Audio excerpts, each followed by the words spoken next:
Hello. This will be the beginning of a 100 game analysis on the Guardian character from Downfall, as well as an analysis of my personal play with the character and the Downfall game mode as a whole. My name is The Real Ebab. I've been playing this game for about 3 years. I have a total of 1,800 hours between the base game and mods, and I used to regularly play the first 3 base game characters on Ascension 20. So I believe that I can provide quality high-level play for this project and also for the Slay the Spire and Downfall communities. I'd like to shout out the Downfall Discord server especially. I'm very happy to be a part of that community. We have a lot of good discussions and fun moments there. I'm doing this project mainly for them.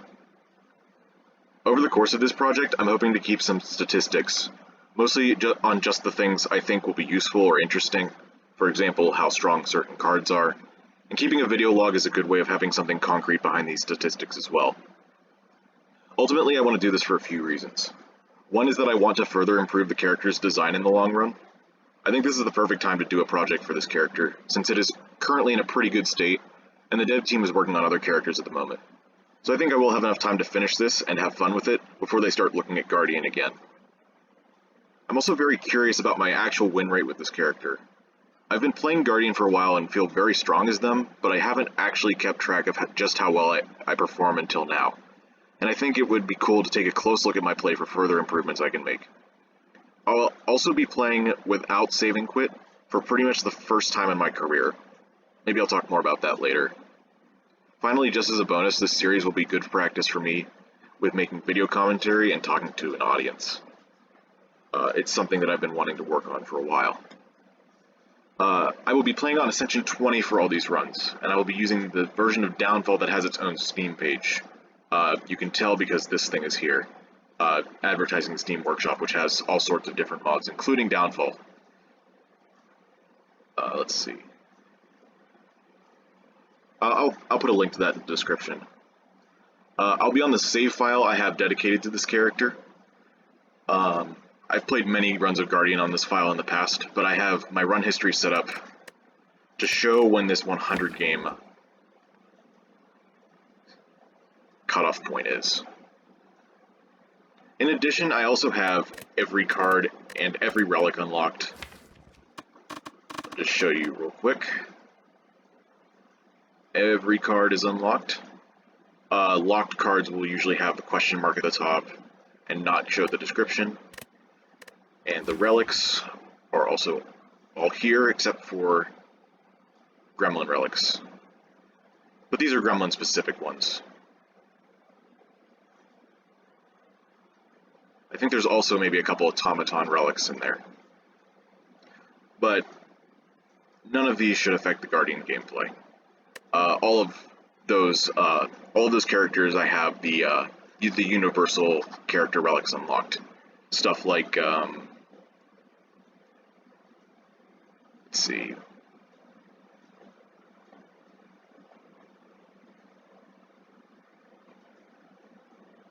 There is an idol, yeah, this one. This is an automaton unlock for all characters. So, yeah, I have all of those unlocked for the gameplay. So let's get into a game. Go to the Downfall mode, play Guardian, Ascension 20, no seed, and let's begin. When it comes to what you can expect from me in this series, I'm probably going to stay away from explaining absolutely everything. I'll try and show some of the decision processes that go through my mind while I'm doing stuff,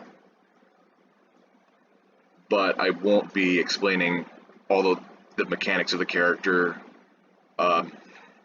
If you're new to this, if you're a beginner or are checking out Downfall for the first time, I apologize for that, but I think if you watch, you'll be able to catch on. I'll play somewhat slow so that you can watch as well. It looks like that our first boss is the Hermit, which is very important for the first part of this run, the first decision, the heart bonus. A big part of this decision, I'm just going to skip ahead, is whether or not to boss swap, and most of the time on Guardian that is a good choice. Bronze Gear, the starter relic, says that the first time you enter defensive mode each combat, you gain an additional 10 block. and you get a random common gem. That's already been given to us, so if I swap that away, I will keep this gem.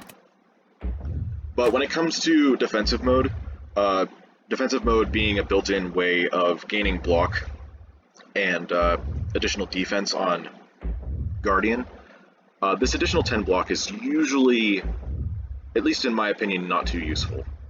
It can be easily traded away for a lot more power, either in the early game or tending towards the end of Act 1, even if you low roll. I only keep this as a last resort if the Act 1 boss is Ironclad, which is, in my opinion, the hardest Act 1 boss. That boss basically requires that you build specifically for him. You have to build in such a way that you can kill him somewhat quickly. It's like a hybrid of an elite and a boss, which means that investing in longer term power is a lot less viable against that boss. You have to focus a lot more on just surviving the act. But since Ironclad is not here, I pretty much just ignore these first three options. Maybe that will change over the course of this, I don't know. It'd probably be a good idea to take a look at these, just in case that happens. Choosing a colorless card is another bonus that sort of could not pay off early, so I should expect not to get an immediate bonus until maybe the end of the act, where I can at least build around it a little bit. Max HP is only good if you're going down that much HP, which is possible. I could drop over 65 HP in an act if I took this and planned around it. I could take a bunch of damage for 2 cards, but Guardian's Act 1 usually needs a little bit of help, so taking damage is not usually a great idea.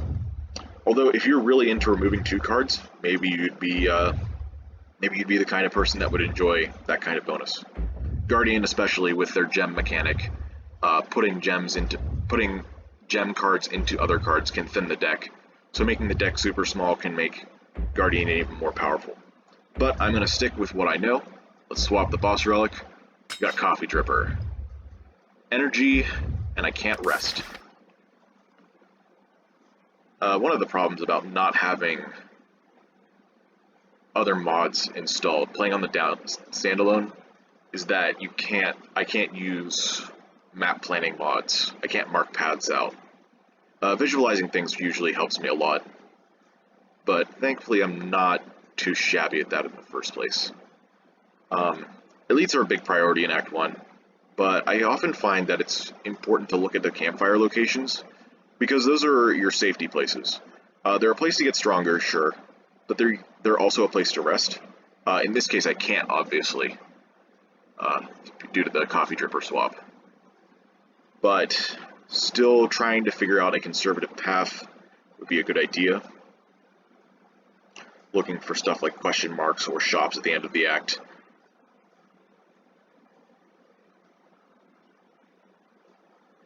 For example, if I was to just take the strongest elite path, I have 1, 2, 3, and then 4, probably to the right here. 4 elites, 0 campfires except for the top one. Usually in Act 1 that's way too ambitious for Guardian, although sometimes you can get lucky. When I'm going through this series, though, I'm definitely tryharding as much as I can. So I want to try and pick paths that give me an alternative choice, a way to bail out in case I don't feel strong. So one of these ways I could do that is to start here and then go down this 3 monster path, and then make a choice of this question mark. If I don't feel strong, I can get a couple upgrades, maybe even socket a couple gems. That's another part of campfires that's really important on Guardian. And then later in the act take 1 or 2 elites. Or if I feel strong enough, I could take these 2. And then decide here whether I want to take a 3rd or dodge for this. The left side has 3 fights as well. Since the shop counts as a fight, you have to fight the merchant. It's usually an easy fight in the early game, so I like to take that for a free bonus card reward. It would go into a super elite, though, in these cases. And I'm generally not a fan of taking a bunch of events in the early Act 1. I feel like you need cards way too much. So if I were to go this way, I would only be getting 2 fights before the first campfire, and then I'd probably have to decide what to do from here. I could technically do it, but if possible, I'd like a better route than that. I think this gives me the most flexibility on the right side, since I can choose to go for a risky high reward path or the safe path in multiple instances. Meanwhile, from here, the couple of choices I have, like the only real way for me to get 2 elites from this path is if I take like all of these or all of these, which is a bunch of fights in a row right before the boss, and that's pretty risky. And I can't opt into this since the earliest I can change the direction is over here. So I think with all that considered, I have to hit the leave button. Gonna start here. Alright, I got an aquamarine, which is, as I've learned, at least in my opinion, always socket at the first campfire, regardless of what you get from this. And upgrading just in case we get another gem for later. Although, the latest I'll be able to socket a gem is here, so I'll have to keep that in mind. And that's if I take the safe path. Alright.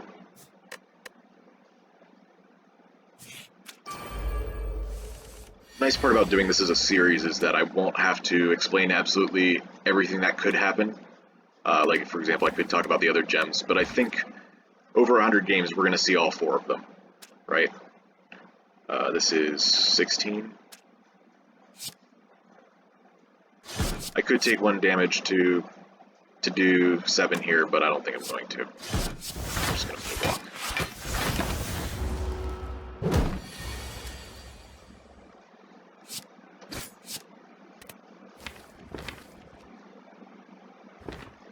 If I play this and it gets to defend, I could be left without defense. But hitting curl up a second time will put me into defensive mode. For some reason, my unupgraded curl-ups really like to hit Ascender's Bane, which does absolutely nothing. So it's just kind of sad.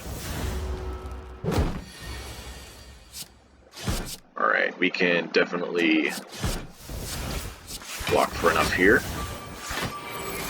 Entering defensive mode gives me 10 extra block, so I didn't really have to worry about blocking with other block cards. Also, I had a blur effect because I was in defensive. First card reward. Okay, we got a ruby gem, which is sometimes nice, but I think but I'm not inclined to put it in my twin slam with this. I'm more inclined to find a dexterity gem so I can make a powerful 4 temporary dex for my 2 ward cards, which are the block cards.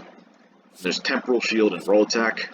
Early in the game I like taking the common attacks in order to beat elites, so let's take the roll attack. Real quick, I do just want to point out, roll attack, 2 energy, deal 16 damage. If in defensive mode, affects all enemies, otherwise brace 8. And brace is the countdown timer that curl up was decreasing for me to go into defensive mode. When I first looked at this card, when I was first starting out, it looked very weak, and I think that's pretty much what most players think about this card when they first see it. Or if they're looking at it, they see this part, the AoE part of it. The vast majority of the time, you are not going to be able to use the AoE part. So it's a 2 energy, 16 damage, brace 8, which seems a lot worse. But over time, I've also come to value the brace values, because that's essentially block scaling.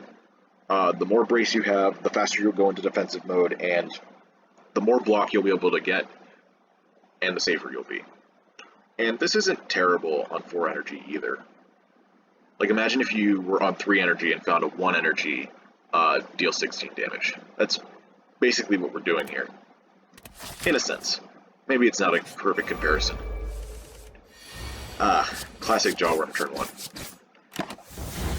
Guardian is not as weak as Silent in the early game, but it's very easy for them to get a bad draw against Jawworm, which is Silent's worst enemy as well. and then take a bunch of damage. This is why it's really important to have these kind of flexible pathing. If you don't have that, then you could end up committing to a path that you just die to because you took too much damage to Jawworm. Strength Potion's amazing. Amber. Amber's another really strong gem for Twin Slam. Accelerate makes it so that cards that go into stasis come out faster. Again, if I take that, I wouldn't be able to socket it until one of these campfires, which would also mean I have to give up an elite. Taking Priming Shot, another damage and brace card with a socket, is interesting because it lets me lean into the brace aspect of the cards I've been taking, like the roll attack, and get me into defensive faster. It's especially good because now that's brace 3 plus brace 8 is 11, and this is 21, and you need 20 to go into defensive mode in the first place. Obviously, you could do that by taking damage, but I'd rather not. Cultist. Okay.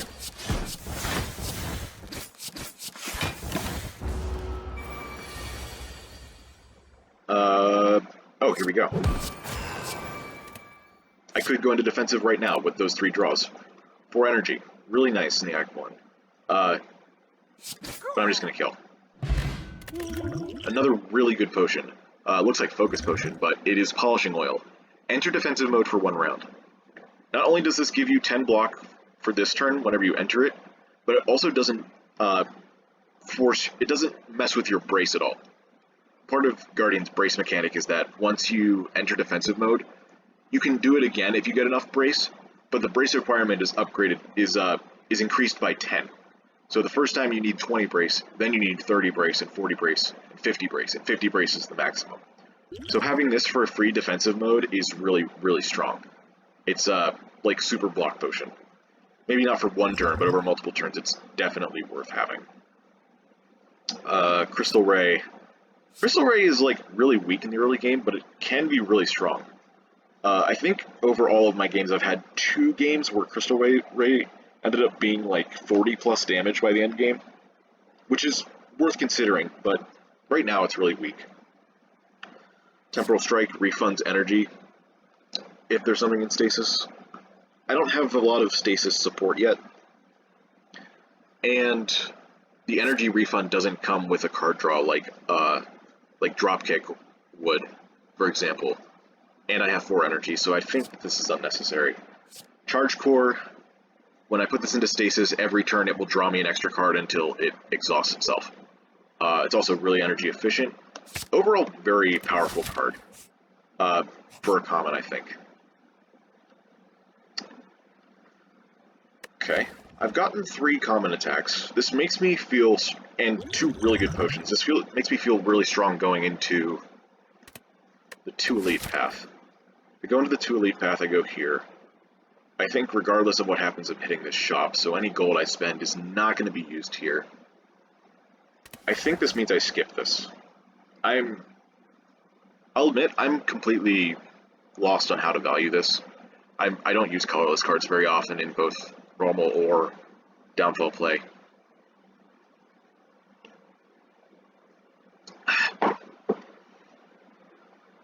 And also, whenever you get this, you are shown a screen where you can skip, but it's only 1 card. You might remember the Act 3 event, Sensory Stone, which gives you the choice of 3 colorless cards, and you can pick either 1, 2, or 3, just like here. But this only gives you the choice of 1, and you have to pay for them. I think between the fact that I don't really know how to evaluate this yet, and the fact that there's a shop coming up later, means I'm just going to skip. Dead Floor, kind of sad, but better safe than sorry, I think. And, you know, part of this whole process of this series will be learning, we'll be trying to improve my play. So I think in the future I will be attempting some more interesting stuff. Like, maybe I'll take a more risky play, like one day I'll actually buy a couple of those cards. As long as, you know, circumstances don't dictate that I can do better than that. Lagavulin Fight. I think with these potions, this upcoming draw is okay. I've got roll attack in my hand, which braces 8, and that's really important. Twin Slam in my hand is not the greatest. 2 defense isn't the greatest. But I have a way to enter defensive if I want. I guess when it comes to using these potions, I should check how much damage I have against, like, Gremlin Knob. Gremlin Knob has, like, somewhere upwards of 85 to 90 HP. I have 24, 38, 54, 62, 72 damage. So it would take me 4 turns if I don't use the Strength Pot. If I use the Strength Pot, it's probably 3. Because I have 4 energy, I can usually play all of these cards. And even then, I can probably tank a hit from Gremlin Knob anyway, because of the brace numbers. 1 curl up against Gremlin Knob on turn 2 will brace me 10 and then make Gremlin Knob attack for 11, which puts me into defensive exactly. And then I'll have 20 block for the next turn. So maybe I could get away with using both potions here. I might have to. The next turn draw is not amazing, so going into the defensive would really, really help. And like I said, it wouldn't mess with the brace number, so I could hit defensive again and block for another 10. I think against Lagavulin, this is a smart play. Strength Pot is also one of those potions. It's like hard to use unless you're in a longer fight. Lagavulin usually is one of those. By the way, there's sometimes arguments for leaving stuff like these crystal wards in the deck for later, but since I have 4 energy, I'm just going to use them. What do we draw? Nice. That was, like... This is one of those draws that I'd like to have here. I could use this, but I think it's actually overkill. I think losing 10 damage is fine. This would gain me 10 block next turn, and the turn after when Lagavulin's not attacking, and my Blur would run out by then. So I think a lot of the value of the potion would be wasted. I think gaining 10 block this turn was more than enough to compensate. I can now do this, and this. Block for 21. And next turn I should be able to get a kill. If the numbers work, and they do. Amazing. Okay. Looks like our first Guardian run is going to be absolutely absurd, as long as I don't die early. Deflecting Bracers. When you, at the start of your turn, gain counter equal to half the amount of expired block.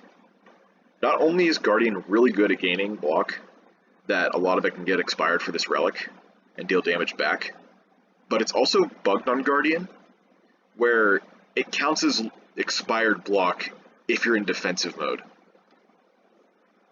I think the coding is like, it checks to see if Blur is in play because then it doesn't count, or if Barricade is in play because then it doesn't count as expiring, but they missed defensive mode somehow.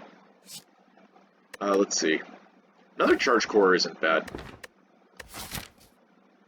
It also puts me at 15 cards for the next fight, which is really important. 15 cards means that I draw my entire deck in 3 turns. And against something like Sentries, which shuffles the dazes into your discard pile, you don't want to be stuck with 14 cards because you'll draw 4 good cards, and then the deck will shuffle without them.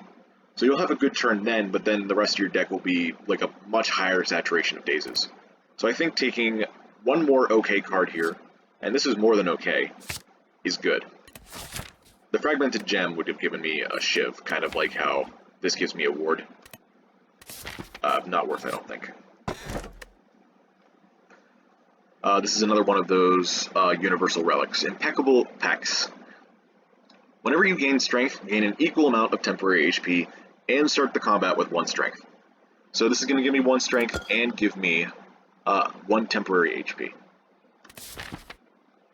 Which is nice. Very cool.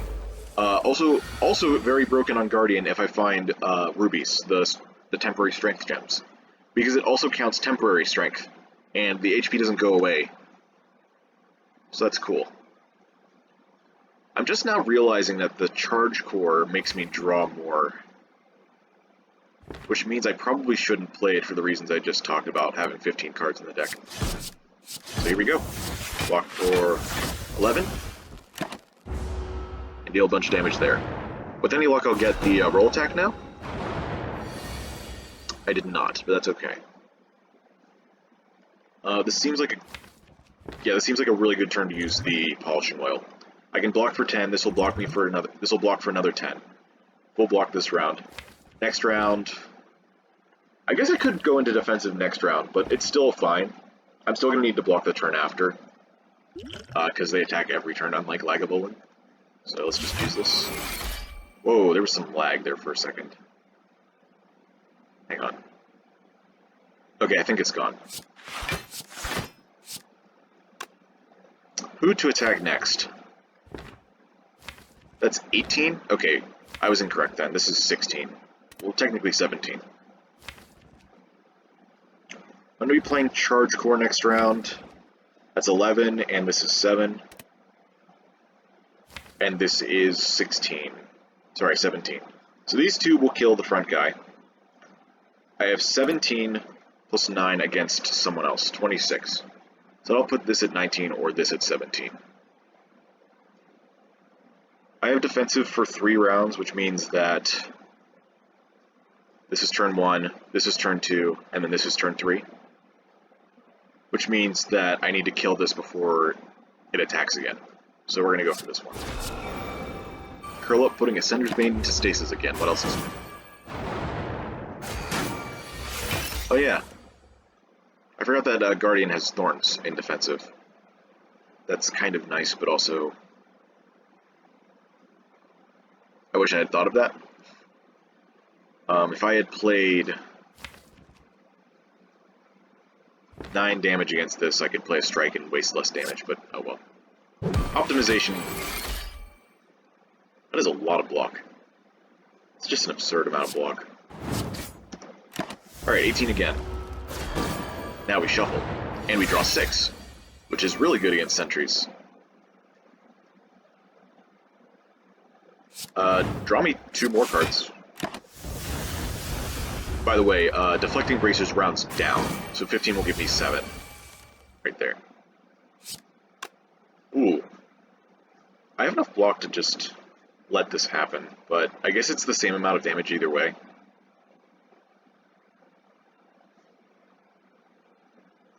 Whatever, I'm just gonna do this like I thought. I'm sorry about the lag that's going on right now. I don't know what's happening with that. I'll try and find a fix for it for the next episode. In the meantime, we're gonna just keep playing and keep winning. Keep getting really strong relics and potions. It's a really good way of starting out this series.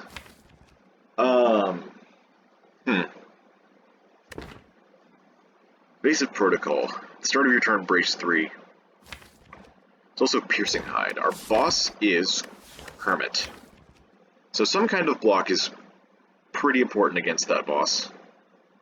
Hermit 1 has an unstoppable 24 damage attack, which means you're going to need block cards, or defensive mode. Thankfully we have defensive mode, but we can't exactly control which turn it enters. At the same time, I don't really want to take commons if I can avoid it. Like, taking Piercing Hide can be okay, but I think we can look for better. In fact, I'm feeling strong enough to go for a 3rd elite here, which is good because I still haven't seen a rare card yet. If you didn't know, rare cards have a higher chance to show up the more commons you see along the way. So I think with the number of commons I've been taking, surely I've been seeing a bunch. So hopefully we should be close to another rare. Oh, we found an early shop. Okay. Fun fact, elites have a higher chance of rare cards showing up in their card pools. And merchant counts as an elite. It's a 2-for-1 deal right there. So we might get our rare card right here. 9 brace. They're attacking for 10 damage next turn. I don't think I need to curl up here. I would have to draw only one of these 4. That has to be really low odds.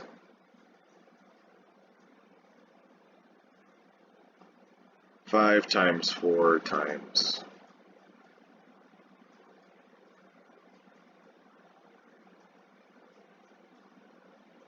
10.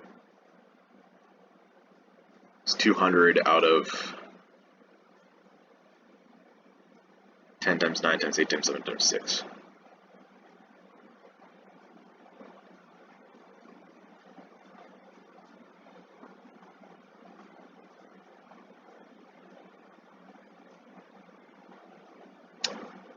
Do some math here.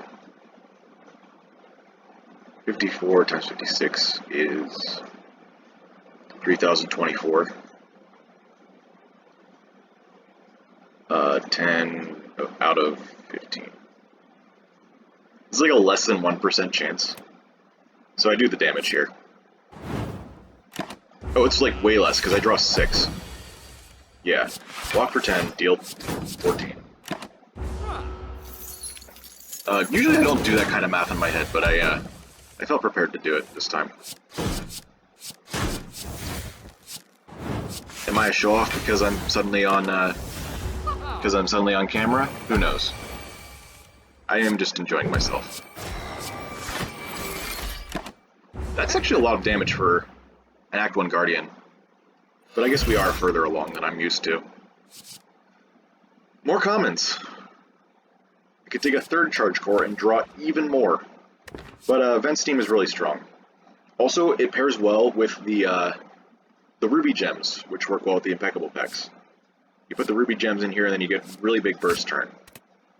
Vulnerable is like, even though this is a common card, apply to Vulnerable, the sockets make it kind of good, and you know, just a 1.5 times damage multiplier is really good even if you only have commons. So, our rare card in the shop, Giga Beam. Deal 36 damage to all enemies, scaling twice with strength, skip your next turn. It's another one of those cards that people are usually likely to be to think are weak but this time because of the downside. But this card, like, I think it's the same scenario as the first one in that I was forced to take it once and then it was a lot better than I thought it would be. This is the same thing. Skipping your next turn is not actually terrible. For one thing, you have defensive mode, so if you have enough block for next turn, you could just not care about what the enemy's doing and then take the damage. Sometimes the AoE is worth it. Like in the Slaver fight, maybe it'd be worth to kill one or two of the slavers in Act 2. Leave one or two left and just take the damage next turn, rather than not deal this damage. Sometimes they don't attack next turn, depending on which fight you're in. And also, skip your next turn counts as a debuff. Guardian has cards that say reduce your debuffs by 1 or 2. So using that after using Giga Beam will make it so that you can still play your next turn, which is kind of insane. Another couple things I'm looking at here. Looking at Sling of Courage, which is another strength source that would work well with Impeccable Pecs, and even more so with the Vent Steam. It's a pretty good deal. Offense and defense. If I find a Giga Beam in a rare card reward, then it'll do even more damage. And then there's a card remove. Because we do have this coming up, right? We could go to another shop. Although, it would depend on how strong I feel. I'm at 43 HP, just barely above half. Maybe I skip the shop and then skip the second elite and just go down, like one of these two ways. Especially if I spend all my gold here, I don't really want to hit another shop. Usually in early Act 1 I want to hit a shop in the first 3 even if I don't have much gold because of the free card reward and the boosted rare chances. Like if you encounter a shopkeep as your first fight, it can give you a rare card on essentially the first floor, which is kind of funny. It does become a question of whether I want AoE or just general strength more. I fought sentries just now, so Giga Beam is a little bit worse. It would mean that it's not as good against the next fight. Although, if I get the right draw order, it'd be fine. It's still pretty cost efficient. It's 12 damage per energy. But I do already have a lot of damage cards, so taking Sling of Courage is fine too. What to do here? Usually I value relics over cards because more cards means the deck gets bigger. But I'm wondering if Sling of Courage is enough. I think with the Impeccable Pecs and my Strength Potion, it will be enough. So I think I'm going to take this run, and I'm going to go Elite Hunting. And we're going to go left. Oh boy. Spin the wheel. Get stabbed. Circle of Life. Except this is Downfall. Which means if I don't want to curse, I don't have to take it.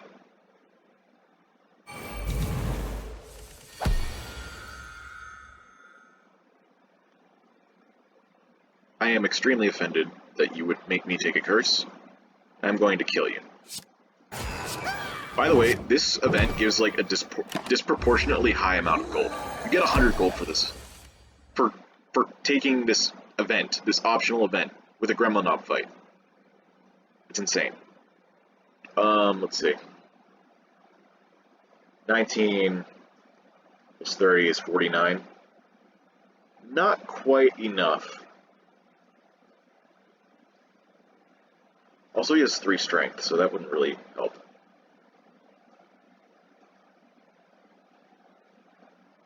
I guess this means... Yeah, okay, I can just take no damage anyway. We're doing this. Go into defensive. 10 block, 3 temporary HP. I take 0 damage. Also, I draw 7 because I have 2 charge cores. Which is a good thing, because that hand was actually kind of bad. 100 souls. I'm still going to call it gold this series. It's a lot less awkward to say than souls. Although, the flavoring's not bad. No offense to the devs or anything. This potion sucks in Act 1. Wheel of Change. At each rest site, you may spin the wheel once. Choosing to collect its reward uses up the relic. Flavor text is funny. Every time I enter a campfire, I can spin the wheel again until I get something I want. I can even like skip something I want in order to potentially get a full heal later. It's kind of strong. It's also a free event at a campfire. You may have noticed at the first campfire whenever I was socketing the gem, that didn't use up the campfire. It's a free action. So is this. One of my recent runs, actually, I used this to... I re-rolled this every time. I got like 3... Yeah, I got 3 full heals and 2 card removes. Didn't take any of them, because you're not allowed to take them if you spin them. If you want to spin again. And I waited until the last campfire and got the card remove, which was perfect, because I had a card that was good for every other fight in the game except for the final boss, and I removed it. So that's just a sample of the kind of play that you can make when you have this relic. I don't have any brace yet, so I think I'm going to pass. Also, I did just draw 3 of my defensive cards. On turn 1 again.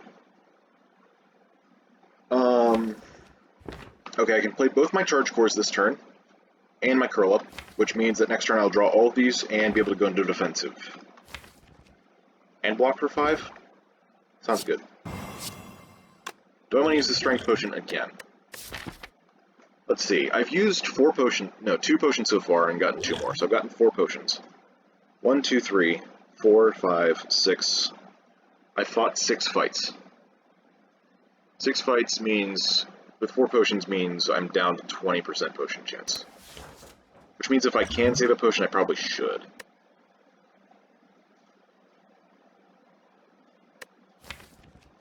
Especially with a speed potion, I'm willing to throw that out.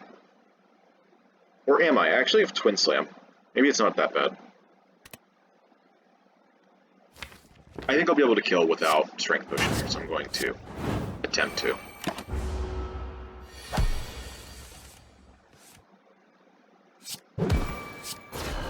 Defensive mode, block for 5. Okay, take 2 damage. Is this the first damage I've taken from elites this game? Who knows? I wasn't keeping track. But it certainly feels like it. Okay, just don't worry about potion slots at all. Insane late game relic, by the way. Time Sifter. At the start of your turn, accelerate. Not the rare I'm hoping for with this setup. Sure, we have stuff that puts itself into stasis, but I'd rather have the spread out card draw than, like, use it all immediately and just not have the energy to make use of it properly.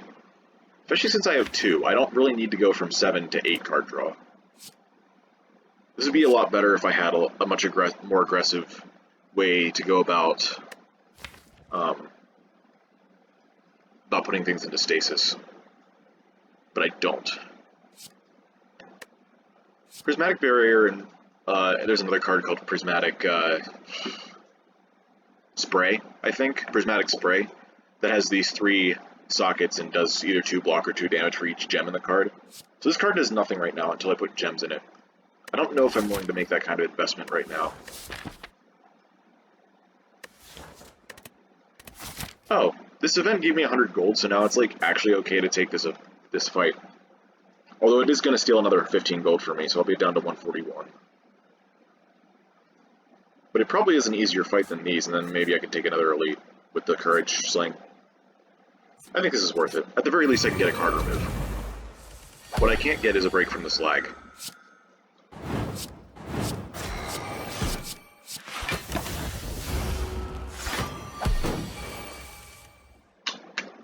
Okay.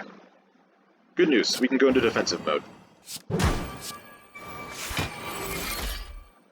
Really good news, I get Thorns from defensive mode.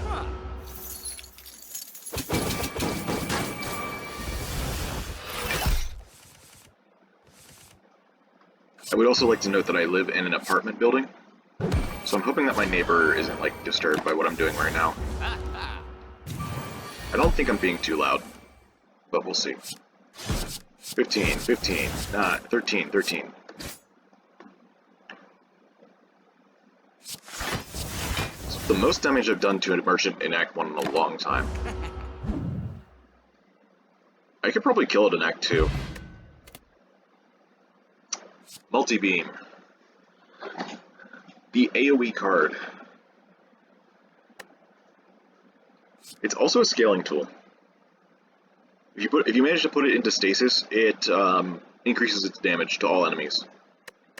But again, I don't really have the support for that. We're not really not getting very good luck with card rarity here. It's a lot of commons. But like, you know, it's also kind of hard to complain since I've gotten these 2 and these 2. I've gotten like all the best commons. I'm just worried that it's going to come back to bite me later, because it's not going to scale that well. In theory, anyway. This is an absolutely busted card, so I think I'll be taking it. What's the upgrade again? Okay, it doesn't upgrade to AoE anymore. Used to. But yeah, this is just a very good card in general.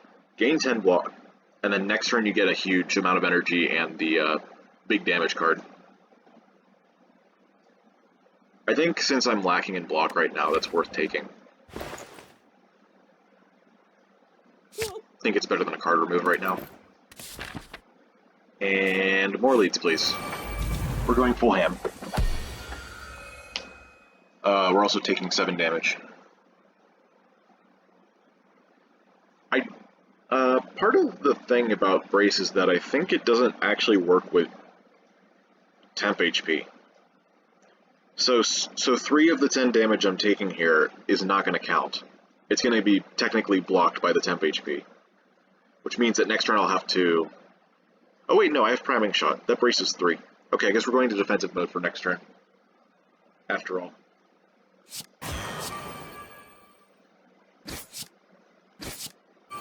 Okay. By the way, if you go into defensive turn by taking damage, you get an extra 10 block. So now I'm at 20. Oh my gosh, it happened. The impossible made possible. Slime Crush.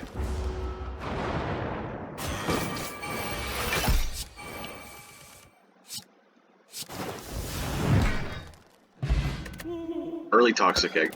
Okay, free wins are the name of the game. Body Slam, absolutely broken card, but I don't think it's what we're doing right now. Surprisingly. Like, in a lot of situations I would take this card. It might still be correct too. But I also get this Dex Gem, which I'm actually comfortable taking now.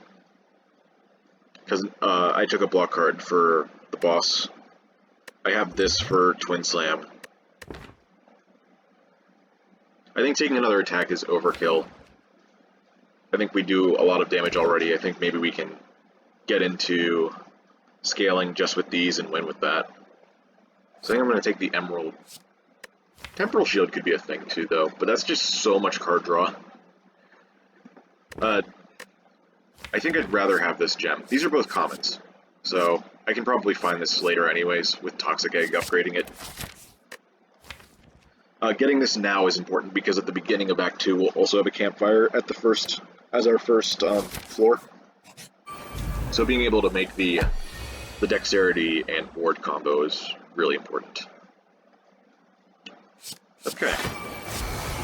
I do not think I will need defensive this fight, because he's dead. Vent Steam Plus. Pre-program Plus. I think that's strong enough to take. It's a 0 cost, but like seeing the order of your draw pile is really strong. And Stasis is pretty strong too. Maybe this isn't the best proof, but I can put a Charge Core into Stasis now, and it'll draw me an extra card. So that's actually cool. I always feel weird doing that, because then I don't get the damage from the card, but I guess it's still worth it most of the time. Lag is back. Lag is gone. Ruby's here. Am I confident enough to take a Ruby for the Vent Steam? I think even without it, it still gives me 2 block. That's interesting. This is interesting as AoE as well. AoE is really good for Act 2. But I also have an Explosive Potion right now, as well, so that could solve a problem. I also have a lot of damage for elites. Got Impeccable Pecs, this, that, Explosive Pot. I think I'm going to just take the Ruby. And now we're going to fight Hermit, where I think I'm going to be using the Strength Pot, just to ensure that we don't die. There's like not very many places to use a long-term potion like that anyway. Usually it's like Lagavulin and Book of Stabbing, bosses, and then maybe Act 3 somewhere. Alright, this boss's gimmick is that he has concentration, which adds special effects to dead-on cards. He's dealing 16 damage. It would normally be 8. And I can stop him from being concentrating by hitting him for 7 more damage. Technically it's 10 damage every turn, but Mercury Hourglass nerfs him, apparently. We're gonna do this, and this. He also has a Louse Pet, which I feel bad about.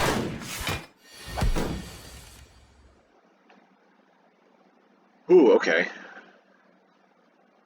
I would have rather had an attack this turn, but I guess they're all coming up later.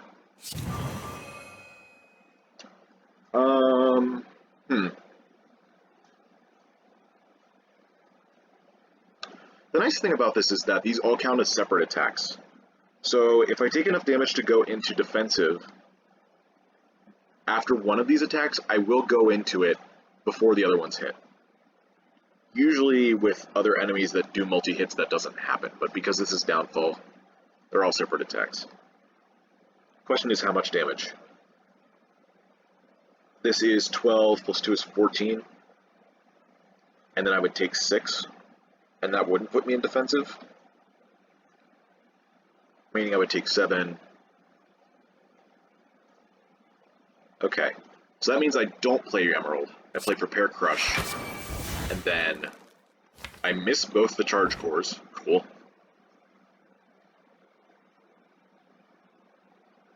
I think I'm gonna just put it to strike.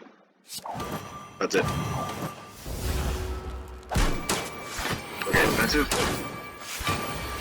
We only took 11. I think that was 2 less than what we would have taken if I had done the other way. Would have taken 13. Yeah. Okay, roll attack time again, somehow. It's very strange. Alright, next turn is the big 24 damage attack. And I have 20 block. Yeah, check that out. 24 damage. And the dead on effect isn't even the damage, it's him gaining extra block for next turn. So, yeah. Do I play Twin Slam twice, actually, to full block? I guess so. I don't really need the second charge core yet anyway, it would just be a bonus.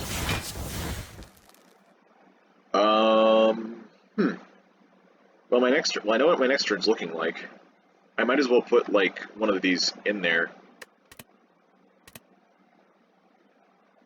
Oh wait, no, I can just put a defend in for 2 turns from now, because I think it cycles back to the original 16 attack now. No, not yet. Okay, but that was still correct, because it was only 5 damage.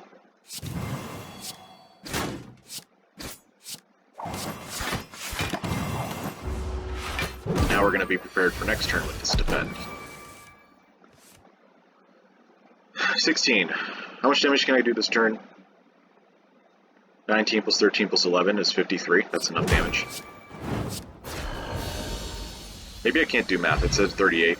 Maybe that included the block, though. Alright, cool.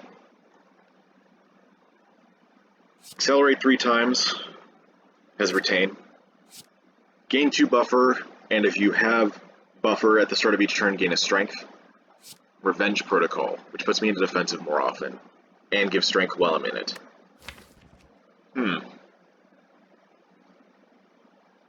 Considering my lack of defense, Construction Form pretty much solves that. And gives me a ton of strength in the meantime. It's going to be super good for Act 2.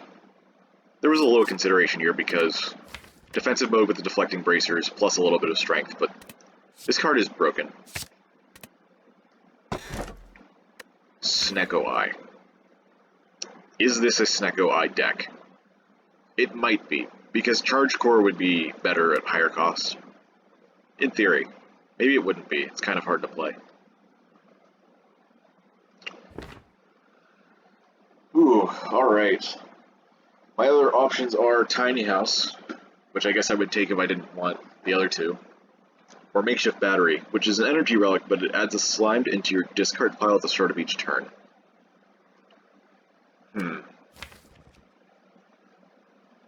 Not really a fan of the slimes.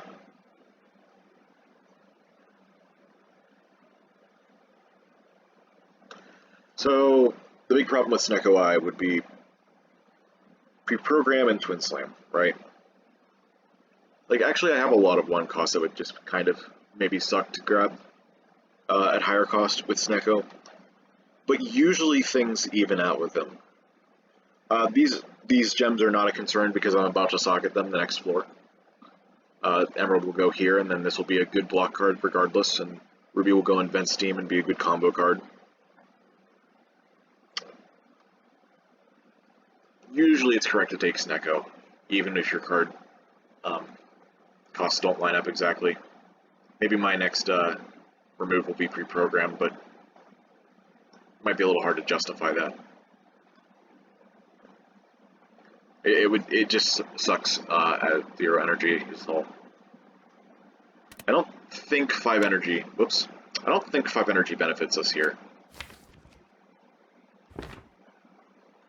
Gives me a potion, extra gold, max HP, a card, and a random upgrade.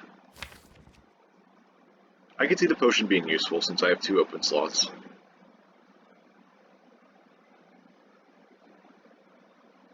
I think this is just a big power-up though. And even if I don't have super great support for that this early in the run. I can find a lot more high value cards in the future. I'm also not like terribly sad about Snecko making these higher cost, because they're already pretty good cards. I think we'll be able to survive until a point where Snecko just doesn't feel like it has a downside anymore. Alright. I definitely want to be taking as many elites as I can, but that 4 elite path with 0 fires again is kind of sus. I did pull it off last act though. That was the thing that happened. There is a much safer path on the right with 3 elites and 2 fires. Although again, I can't rest, so maybe the fires aren't that safe. Actually, with Gremlin Wheel, I can get a full heal if I need it. But the campfires are before the elites. Unless I go here. I guess that being a flex path is fine. There's also a flex path here. If I get really destroyed here, I could go here, hit that, and then hit this other campfire. Maybe it is fine to go for another 4 elite. Oh, this even branches off here, so I can go either way. Anyway. So let's start here, go for another shop. Maybe I'll kill the shopkeeper this time. Let's put this stuff in the sockets. That goes in Twin Slam. That goes in Vent Steam. And we're going to spin the wheel. Here we go.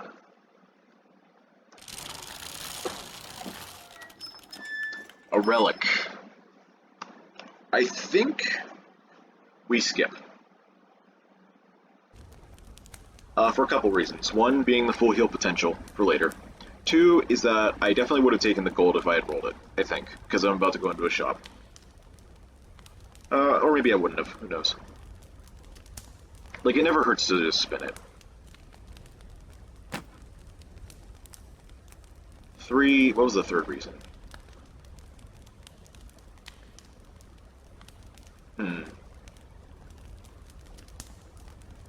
Oh yeah, third reason. Relic is really not that good whenever you're already taking a ton of elites. Like, the more relics you get, the more that a single relic is not going to matter as much. It's diminishing returns. So anticipating those diminishing returns, I'm going to skip on the relic. Now the question is, do I upgrade?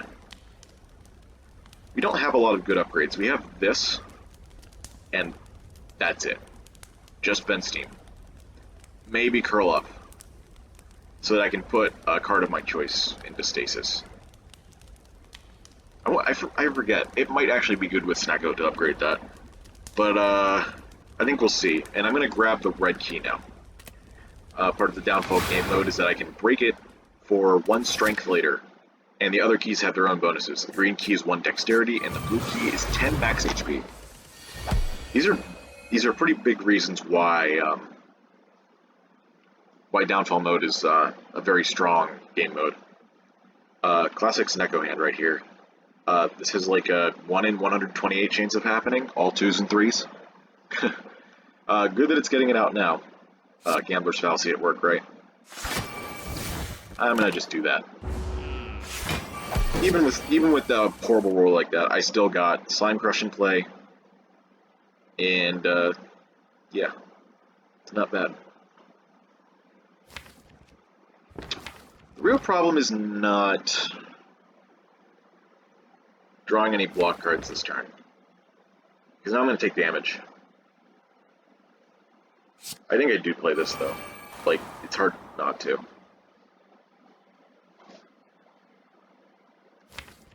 Once again, drawing 3 of my block cards turn 1 when I didn't need them. I'm going to just do this. This doesn't really matter. I think I am going to pre-program a defend out of the draw pile since Merchant only attacks once. Okay, so it looks like I'm losing 12 HP here, which is less than ideal. Because unfortunately, three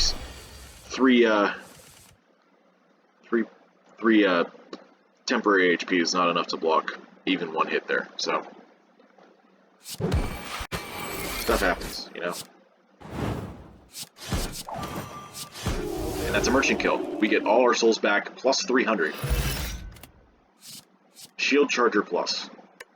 That's a pretty good one. Even with, so this puts it into stasis.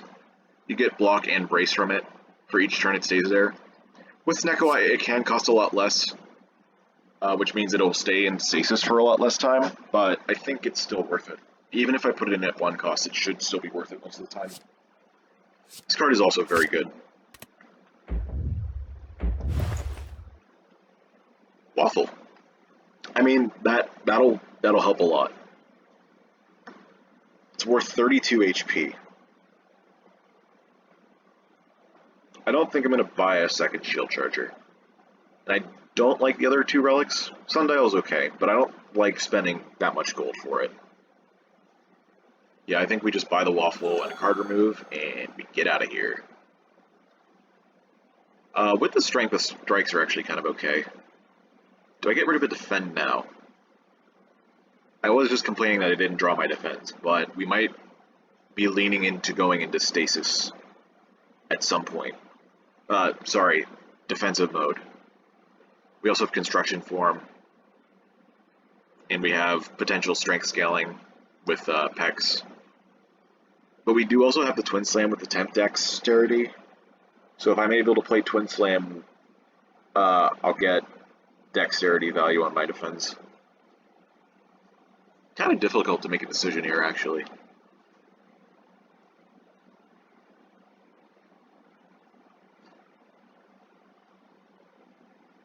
Pre-program maybe really is the way to go here, because it does nothing until future turns. Seeing what I'm going to get is nice, but I have uses for strikes and defense. Maybe the dexterity thing with Twin Slam is a bit of a stretch, though. That's like the only redeeming value, and they're going to drop off later.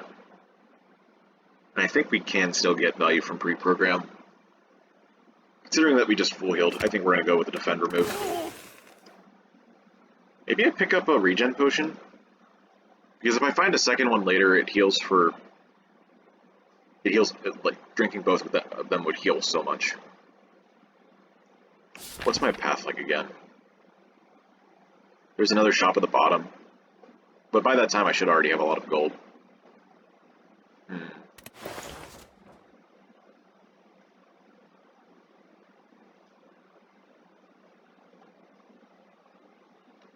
This could also just mean I don't take a ton of damage, and I'm able to take that 4-leaf path. But I think if I want to justify that, I could just take this instead. Gain 4 block each time you play a card for a single turn. So, okay, let's do an approximation here. This will put me at 176. This is about 15, this is about 15. And this is about 30. So going on the 4-leaf path would get me 4 elites, 4 fights, which is 180 gold, approximately, on average, for the next shop. So 176 plus 180 is 356. That would be enough for a rare relic. It would be enough for a shop relic and remove, and maybe an on-sale card.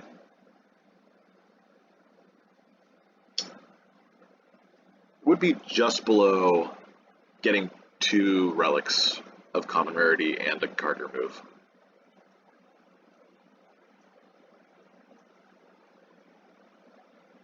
How confident am I? This is Act 2. Things hit hard.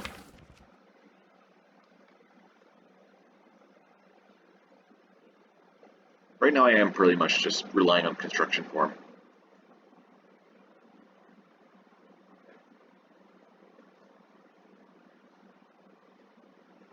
Regen Pot's kind of a greedy play anyway. I think we take Armor's Tincture. If I get really bad turn, this will save me pretty much my entire turn worth of block, unless I also roll a bad hand. But, you know. Okay. Got Charge Core, we got Twin Slam, we got Roll Attack. This is 16 damage. This is how much more? Sorry, this is 16 plus 17, 33, 44 versus 19, 28, 47. That's more, right? 28 plus 16 is 44, 47. Yeah. Okay, so this does more, and I get the temp HP bonus. It's already below half.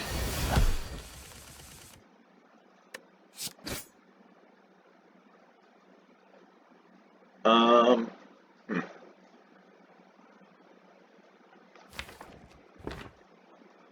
I think this just wins. Because she's not weakening this turn, she's doing the vulnerable attack.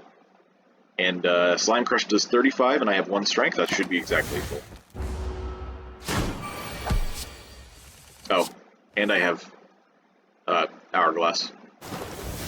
Okay, free fight. I don't want any of these. Actually, maybe... Do I want an Aquamarine for... I guess I could put an Aquamarine in these two. That would actually justify me removing Defend. Because, like, a really good way to make these cards, these common attacks better is to put something that covers their weakness in them.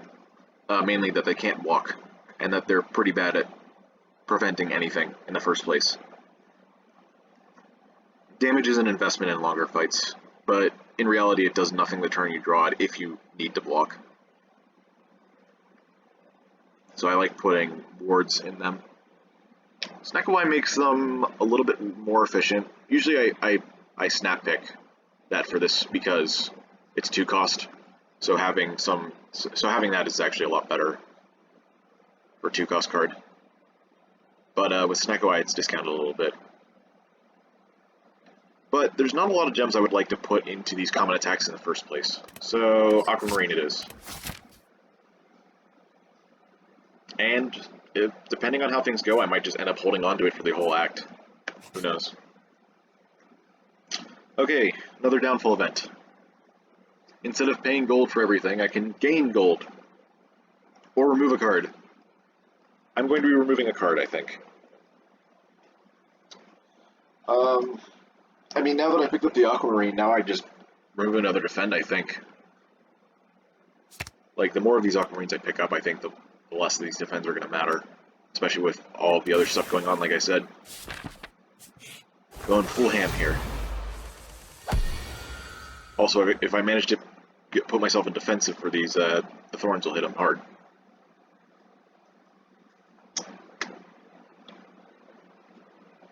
I'm not playing Roll Attack, I'm playing Twin Slam and everything else. The question is on who? And the answer is on the guy that's buffing. Just block, please. The lag is so bad.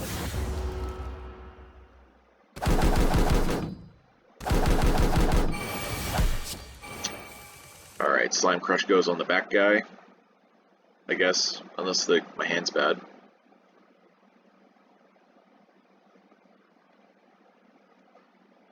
My hand is kind of bad. I think we killed this guy then. I have exactly 11 counter, which kills this guy if he attacks, so I'm just gonna leave him.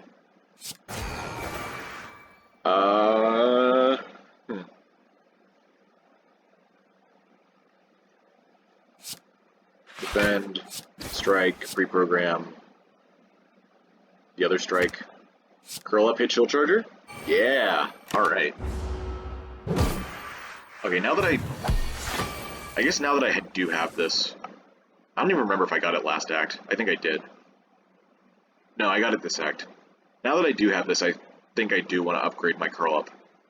Because being able to choose that this card goes into stasis is a lot better than just hoping it does.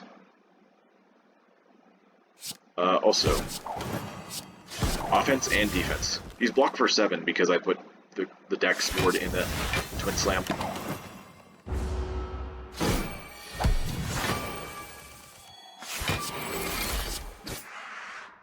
Goodbye. Smoke Bomb, okay. Another Time Sifter. Again, I don't want it. I really don't. It's not the kind of build that wants that. I will take another Ruby, though. And I still have the option to take Campfires later in case I need to socket these. I have 20 cards, it's still below 3 turns for Snackawai. I have good potions, I think I'm just going to take the fights. Okay, okay. Construction Form would have been nice to play this turn, but I have, like, one card I can play aside from that. So it looks like it's just gonna exhaust.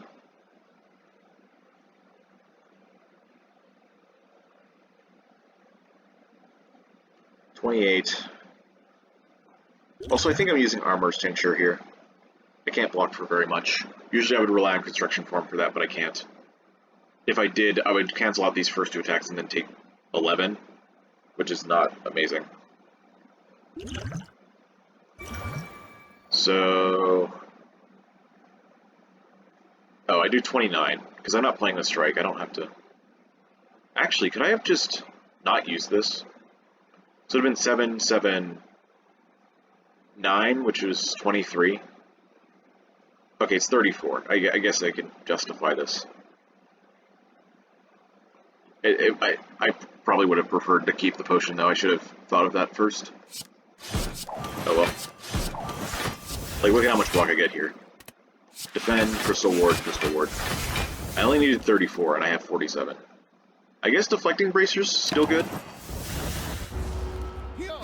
I played how many cards that turn? That was 1, 2, 3, 4, 5, 6 cards, so 24 block. So I guess it saved me 12. That was probably still okay, at least. Vent Steam on one of these other two, then Charge Core, then Strike, I guess. Oh, if I can kill this guy without using 3 energy, that'd be good too. Because then I can use Curl Up and then go into defensive immediately after this guy attacks. I think I'm going to do that instead. 13, and 1, and Curl Up. And now we go into defensive.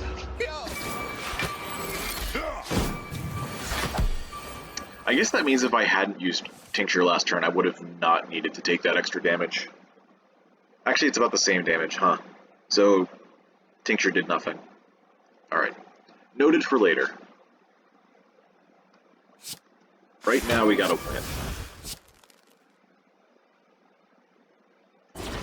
I am still gonna attack this guy. Counter only works on the first guy. So... the quicker I get rid of him, the more that the block will matter. Actually, I can probably just...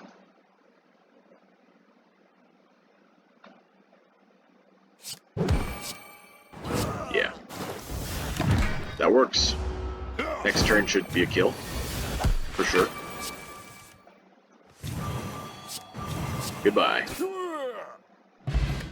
Okay, I got another potion anyway, so it's not terrible. Future plans. The all-encompassing stasis card. Yeah, I think I just do that. Future plans lets me to put Shield Charger into stasis without playing it. Can let me do that with a lot of cards, actually. Can let me save Construction Form in certain cases, although that'll probably be for longer fights. There's also Time Bomb. Time Bomb actually might be better here. The AoE combined with the fact that Snecko Eye makes it faster in most cases is really good.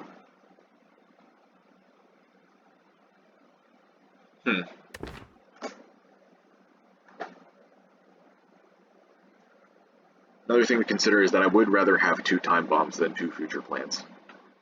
If I get offered the same card and another card reward, like 2 Time Bombs with Snecko Eye would actually be really strong. Like either I high roll both the costs and get to explode them immediately, or I just have the safety of having 1. But Future Plans lets me make use of stuff like Shield Charger immediately. Also, it's not great with Snecko because I'm going to be playing a lot of my cheap cards. So I'm going to end up putting like 2 costs into stasis. Okay, I'll take the Time Bomb. And I'll still upgrade the Curl Up whenever I need to. I will take a question card, thanks. And I'm going to be fighting Metallicized Book of Stabbing. I'm using the Molotov immediately.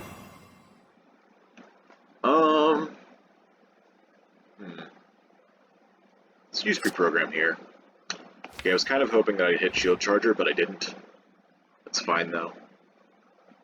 I'm taking how much damage? I have 5 and 3, so I take 6, which means I need 14 brace, which should be these two combined. So I shouldn't put either of those into stasis. I guess I just put charge core in. It's a pretty obvious choice. Oh, actually I only needed 11. I guess it didn't really change anything.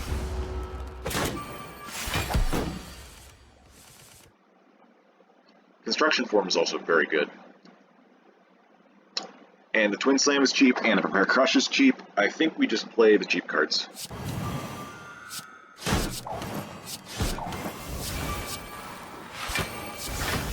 $28. And now I have Buffer in play for this turn, and I have extra strength coming in every turn. It's a very good arrangement. Shield Charger gets me closer to other things. Definitely using this. Actually, do I just have a kill here with 15 plus 30? No, not quite. Oh wait, yes I do. I have the counter from that one thing. Cool. Goodbye. You're dead. That probably means I didn't need the Molotov, but I don't really like Molotov as a potion anyway. Bobble Burst. Probably one of my favorite cards. Because it multiplies your gems by 3, and when you upgrade it, you get a second socket. With Sneko Eye, it gets even better, so we're going to be looking for some strong gem combos to put into that later.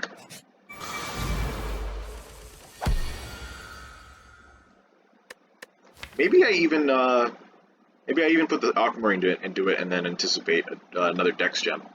That's one of the easiest combos to make, the Dex and Ward. So like this is giving me 14 block by itself. Once I get this upgraded and a Dex and Aquamarine, that would get me 27. So like double for just one more multiplier of the gems. It's insane.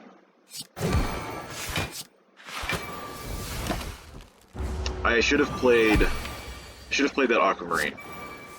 The extra block would have given me extra counter here. Again, have to be more careful about that. I don't know... Oh, I have the temp strength. Okay, so if I do this, and these two, I can block one of the hits. Okay. And I needed to do that because it hits 3 times and I have 2 buffers. Okay. Vent Steam, roll attack. Oh, I have Pen Nib. Didn't even notice. I guess I was killing things too fast. Goodbye. I don't think there was any way I could have saved that, so I think we're okay. Right, our first boss was Hermit. Okay. Resilient Plate, reverse my debuffs. Oh, right. So the fact that I have Sneko Eye, Confusion is a debuff, even though you have Sneko Eye. So you can cleanse it with like orange pellets, you might have seen that in somewhere else. Or these debuff down cards, like Resilient Plate, or Onyx, or a couple upgraded cards. I really don't want to reduce my Confusion and play with whatever cross I'm given. Repulsor, on the other hand, this is an interesting one because it has absolutely zero synergies with anything in Guardian's deck. In its card pool, actually, not just my deck. But the thing that makes it good is that Guardian it tends to be on the smaller side of decks, like I said earlier. So if you encounter an enemy that gives you curses or statuses, like the Slavers or Chosen, or let's see, is there one in Act 3? Yeah, Nemesis. Repulsor can be good.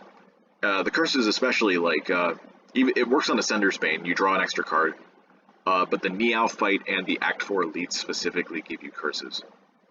In addition, the Neophyte gets bonuses from the 3 bosses, the hero bosses that you fight in your game. One of which is Hermit, which we fought in Act 1. So we know for a fact we're getting that bonus, which is, whenever Neo buffs, shuffle 2 extra curses into your draw pile. It's so many curses. Repulsor is like, I always take this if I'm able to. like even without Hermit involved. There's always the 4 curses at the beginning of the fight in both of those cases that just make this a good card, combined with the fact that, you know, Guardian can be susceptible to bad draws sometimes.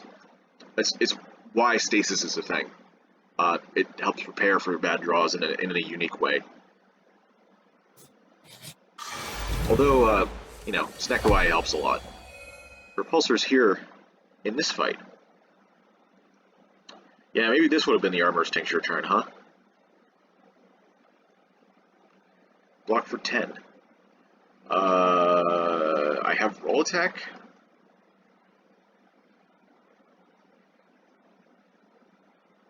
I have Roll Attack instead. So I could take 12 and go into defensive and then take 4. Which is 16. Versus taking... Sorry, this is 13. Taking 16. Is that the same both ways? Yes, it's the same both ways. Except I get another 10 block the turn after. But I also don't get the crush. Okay. I think that makes my decision clear then. Although I do have that now, huh?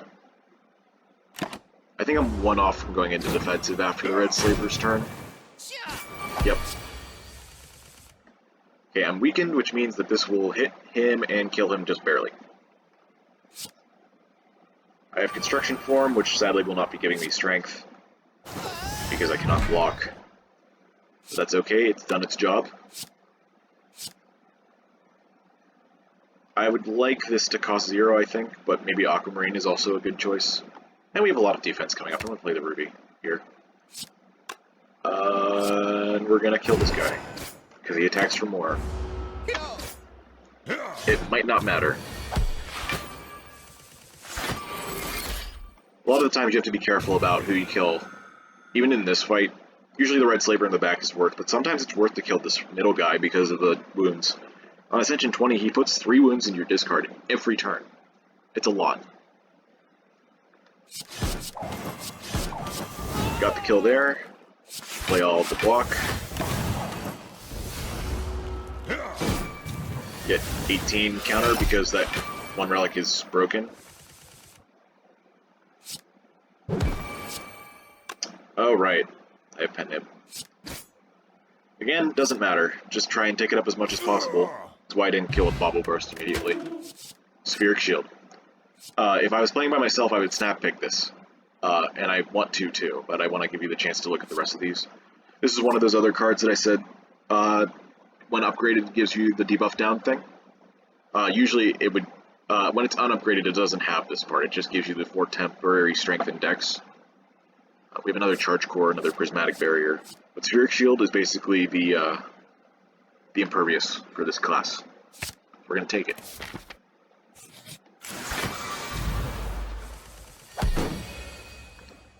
It's a better lifesaver than Construction Form, I think. Although Construction Form obviously has the other upside for going for it. This is a lot of damage. Like,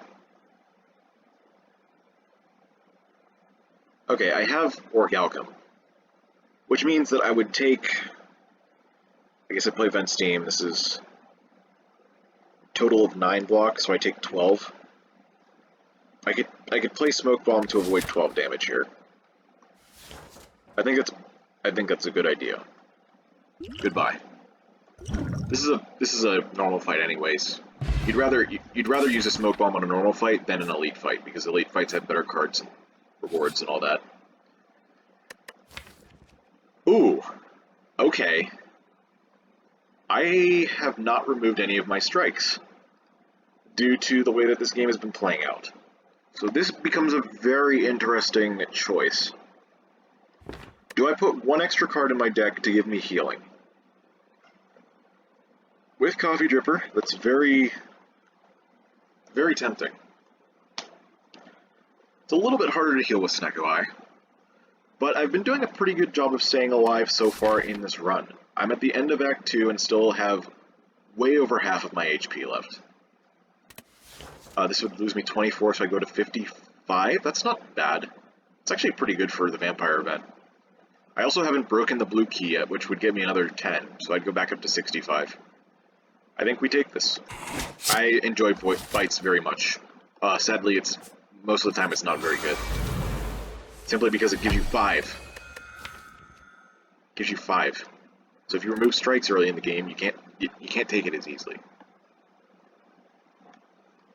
Not that you can't take it ever, just not easily. Okay, so this is going to give me block this turn and next turn. Which means I might not need to play pre-program and I can do damage instead. Okay. Okay. And Shield Charger was there. Whatever. I think Shield Charger, Prepare Crush is the right play here. Whoa, that was a lot of lag.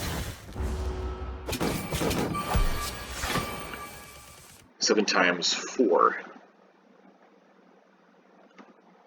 Welcome to learning times tables with Book of Stabbing.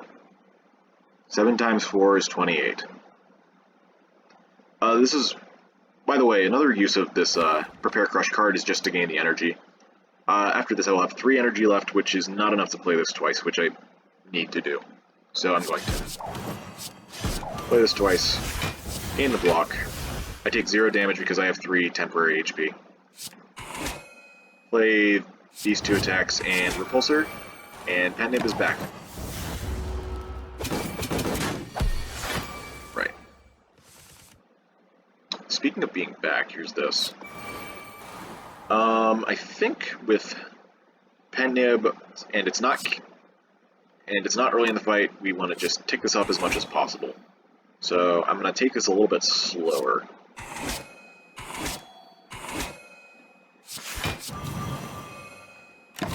Not enough block, but I have buffer, so it's okay.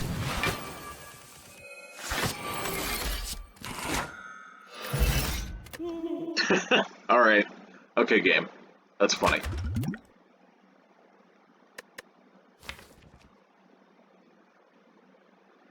Bobble Burst. Oh gosh, with Ruby. I didn't even think of that. Ruby is really good here because I have Impeccable Pecs.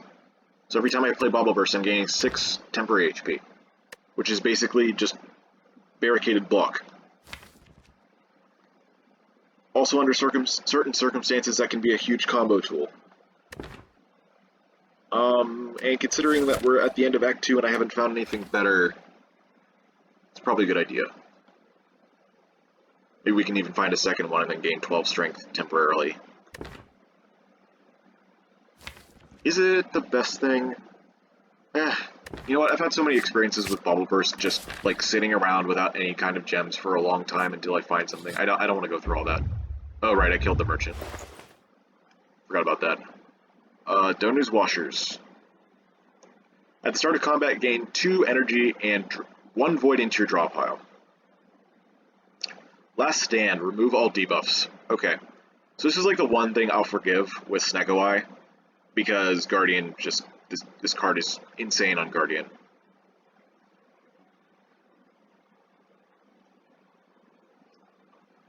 I could buy this, and this, and this. To be honest, with Snegoi and how much I have these high value cards, I don't think I need Last Stand to cleanse temporary debuffs. I have Construction Form for long-term scaling, and I have a decent amount of defense. I have good strength just in relics already.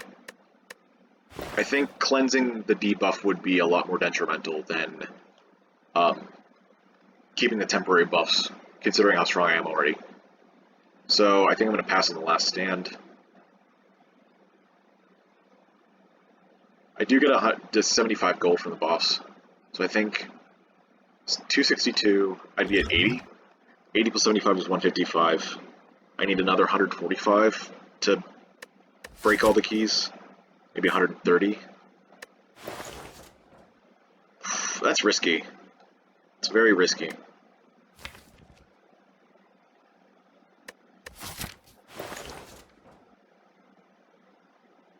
I think I'm definitely taking this over the card remove at least. The thing about breaking keys is that, like, in Downfall, the lowest that a campfire can be, I think, is here. And this is far from guaranteed. You could get campfires like up here, like right after the chest, and then no more. So then you don't have very much time to gain more gold for the sake of breaking the keys. And in order to go to Act 4, you have to break all 3 for 300 gold.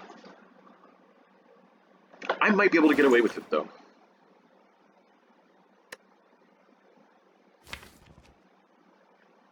Because, let's see.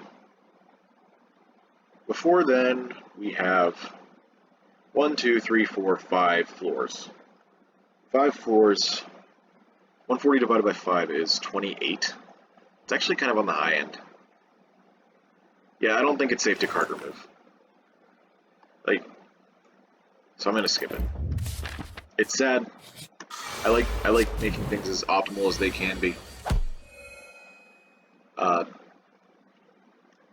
So whenever I can't take an option that I would like to take, it makes me sad. But this is the safe play, and I think playing safe is a good strategy on this character.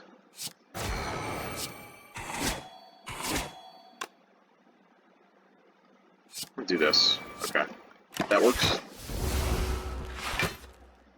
Work out from getting a little bit of action, giving me 3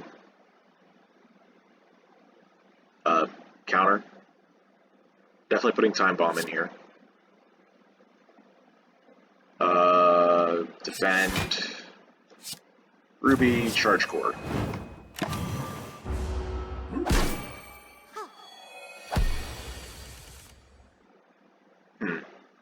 Okay. That's free. This is 28 plus 19. It's 47. So not quite enough. But I think it's fine.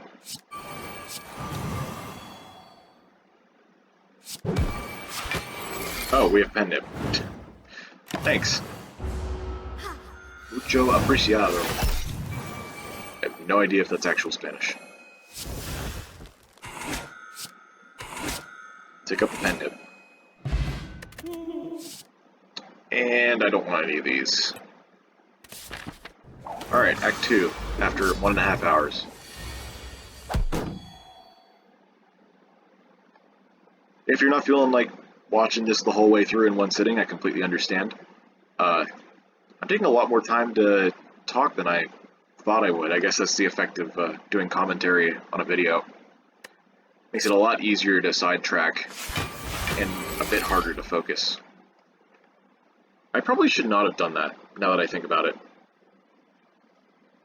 Speaking of focus, you know.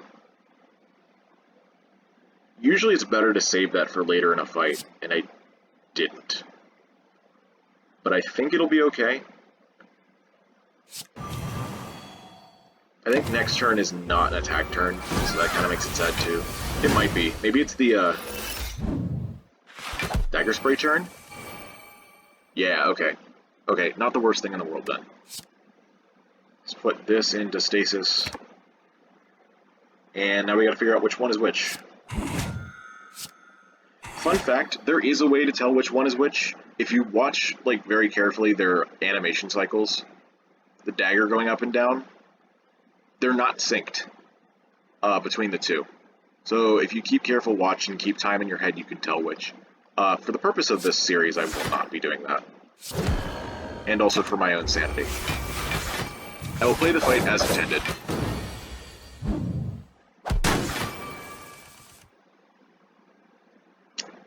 Oh, they're attacking again. How about that? I think next turn is a large attack. 5 by 4 or 5 by 6. Something. I think 5 by 6. It'll be a 30 attack, I think. They're using Riddle with holes, and they used Jax once. Okay, priming shot? Okay.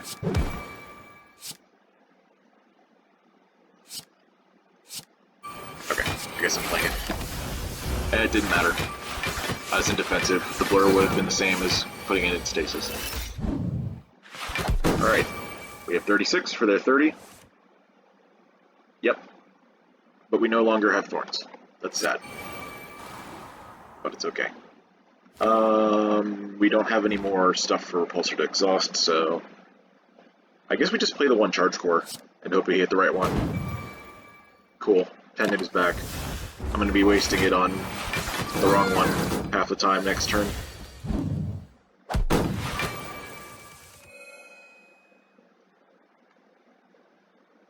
Do I take the risk? A lot of these cards are cheap this turn. It's cool.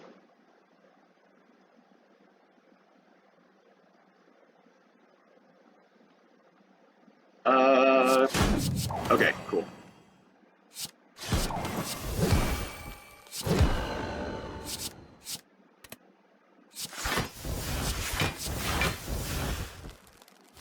I have a bunch of attacks next turn. Oh, I think I know what was causing the lag. My laptop background alternates between a few different backgrounds every 30 minutes or so. Okay. Well, here we go.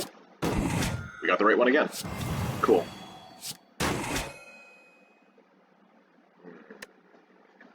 Okay, so I can block one of the hits, that's all I need. And Nib's coming back, I gotta remember that.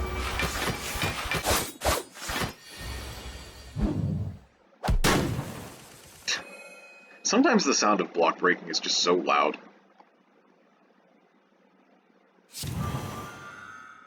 I believe this is Twin Slam, or Twin Slam, Second Slam, Bubble Burst. Cool. I forgot about Pendant immediately. That's okay, I think the damage is very minimal. Coming up on defensive mode again. Hopefully we'll get 2 cards that add up to 13. We got no cards that add up to 0. Also, that's a lot of damage. So I would like to kill this turn, if possible.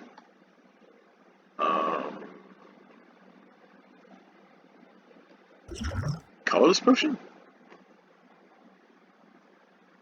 How much? I would be saving 36, which translates to just 9 HP for next act, because you heal 75% of your missing HP, so that would just be 9.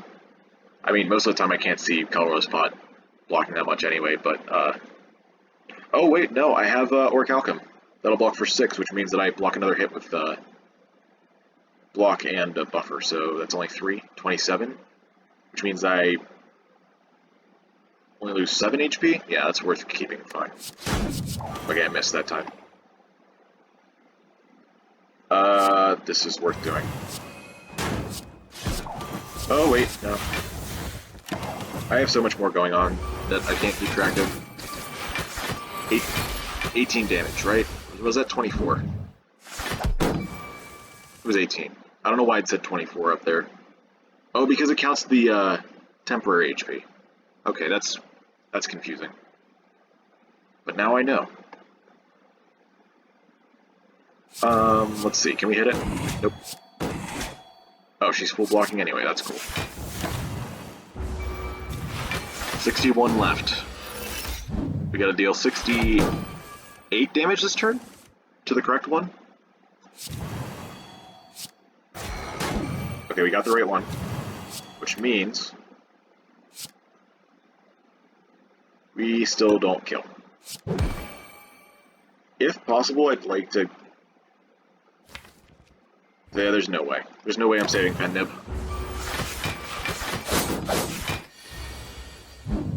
Unless... Nah, not possible. 17, huh? Okay.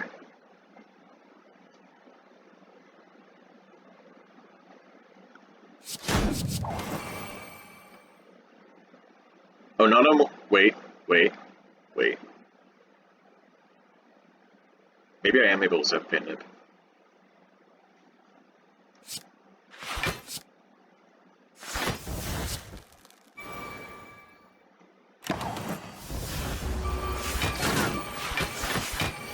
Okay. If we're able to build enough block for the counters, for the deflecting bracers, yeah, no.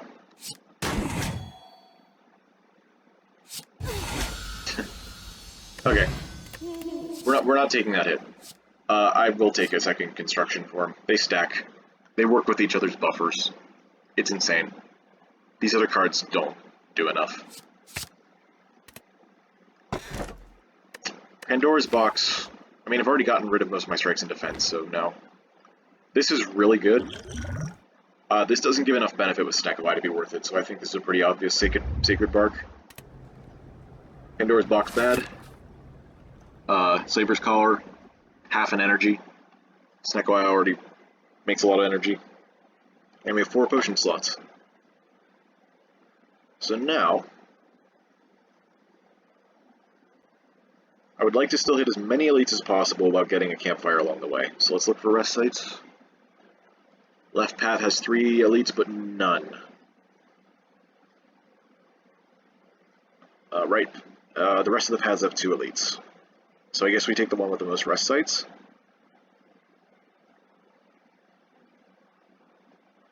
That makes sense. More upgrades is good. Get the Bobble Burst upgraded. Actually, I don't really have that many upgrades I want.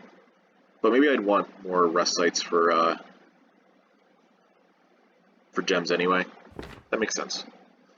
Yeah, we'll go through here, and I guess that means we're hitting another shop. Maybe we don't then.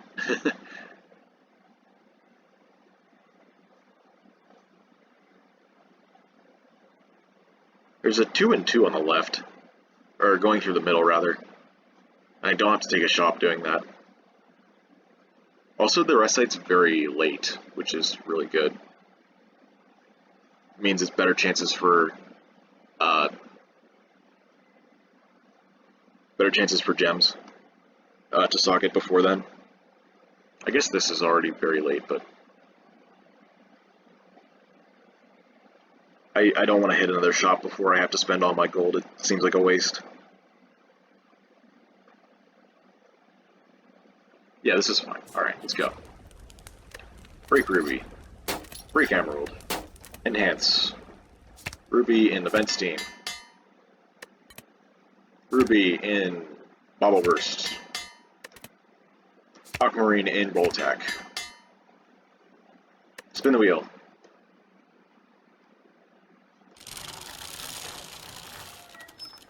We got gold.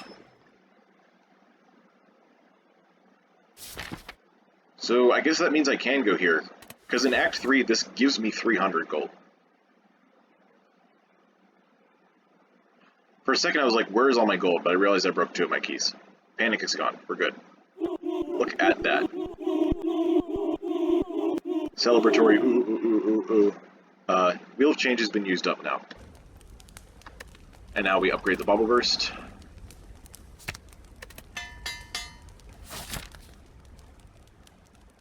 I really hope you can that you can hear the in-game audio, because if you can't, that's embarrassing. This means we can go the right path. As long as we budget correctly, we should be fine. I'm gonna go through a couple events. I like taking Act 3 events. I like killing these guys and getting a rare relic.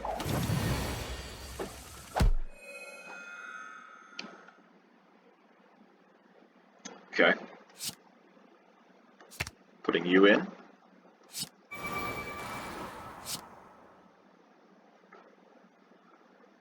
Something tells me this isn't going to block for quite enough. It's going to be 14. I guess I lose 1 buffer stack, that's fine.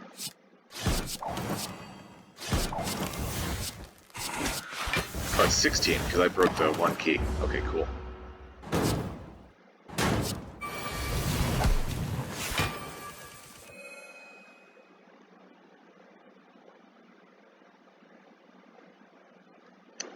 Uh, 21 plus... Oh, wait, no, this is a lot of damage.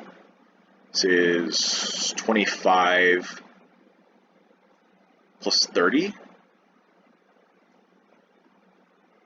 Really, is that it? 25 and 30?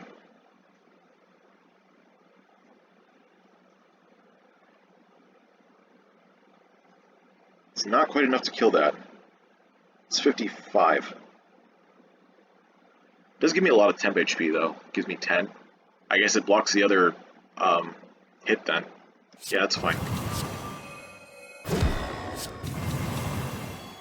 30. Girl up.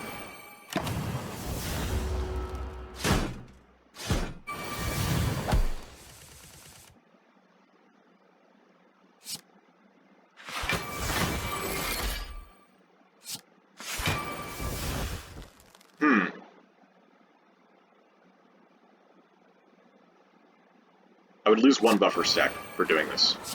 Oh wait, no I wouldn't. I didn't see that defend costed 0.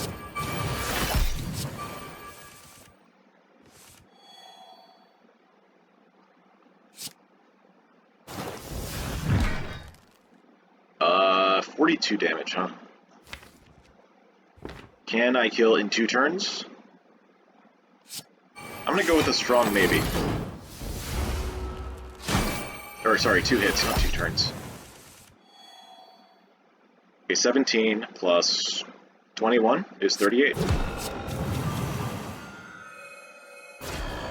Cool. Dead branch. When things exhaust in stasis, that does count, so that would be these 4. This exhausts, that exhausts, the wards exhaust. Do I want that? I don't really have an insane card pool that I want to play over and over, so I think I am actually okay with this. 4 options is cool. Walker Claw, that's really good with all the strength.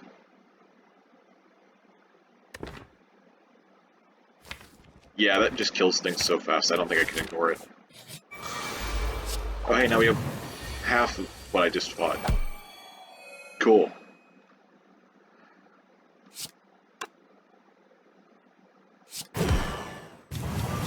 There's probably a better way to optimize these, the pen nib,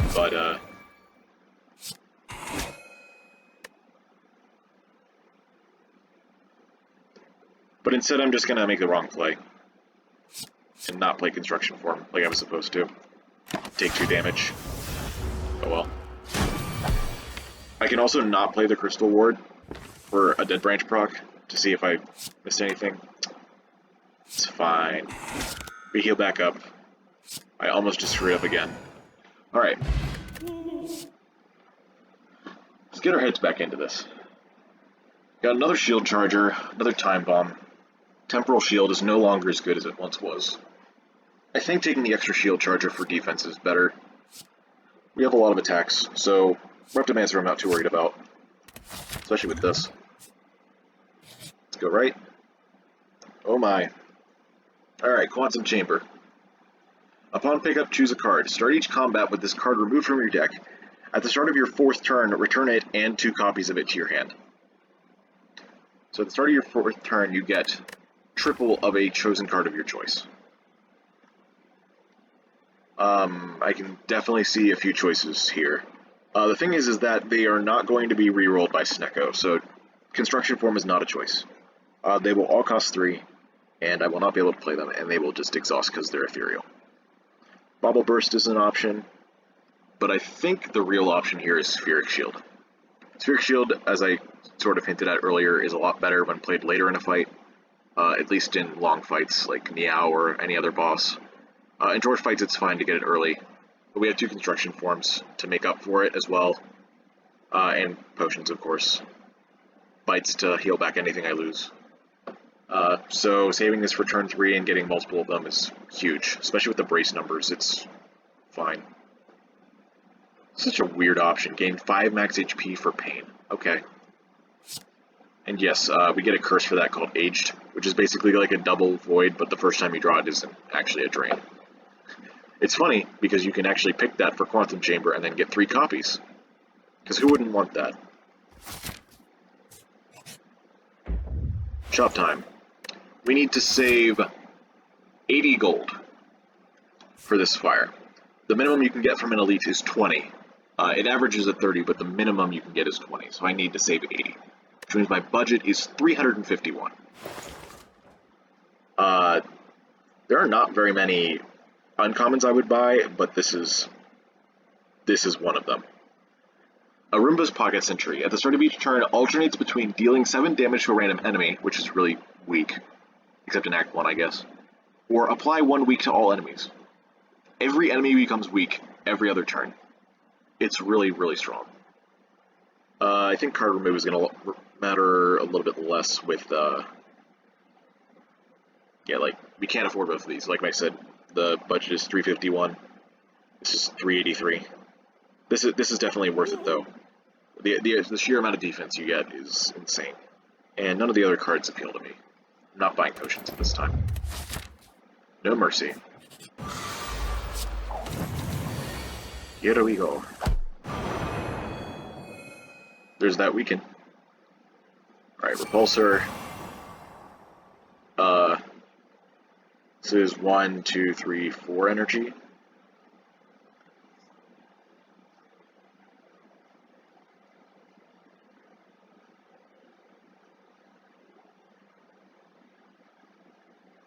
Okay, I have 5 left, so I guess I just do what I was going to do in the first place.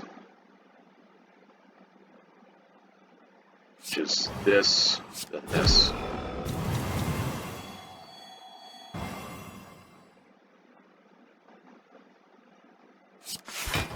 I guess I could have played that anyway. These are both the same.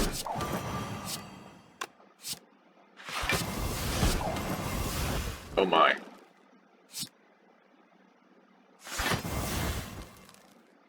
Wow, okay. Floating orbs? With this much strength? Definitely.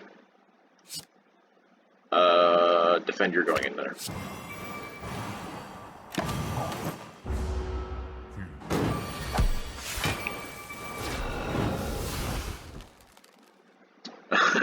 Okay, repulsor with Dead Branch. That's cool. Oh, I drew the aged. Okay, repulsor getting the aged is really nice as well.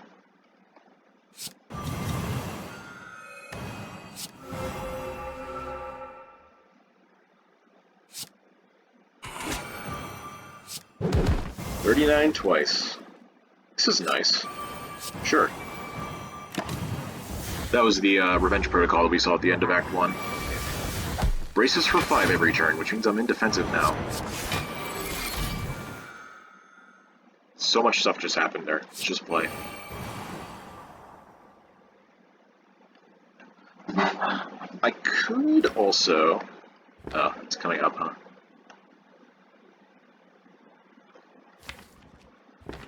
Oh, right, the Void from Donu's Washers.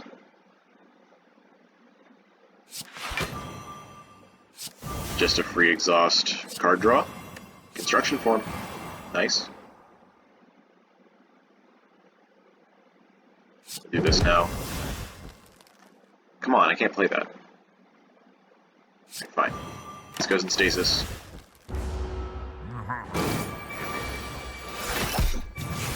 Yeah, and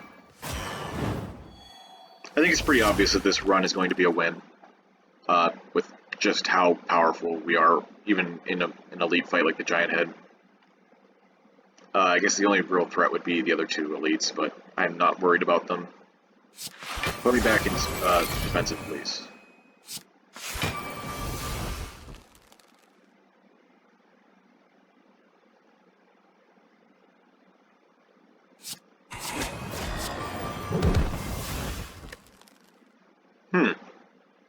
Okay.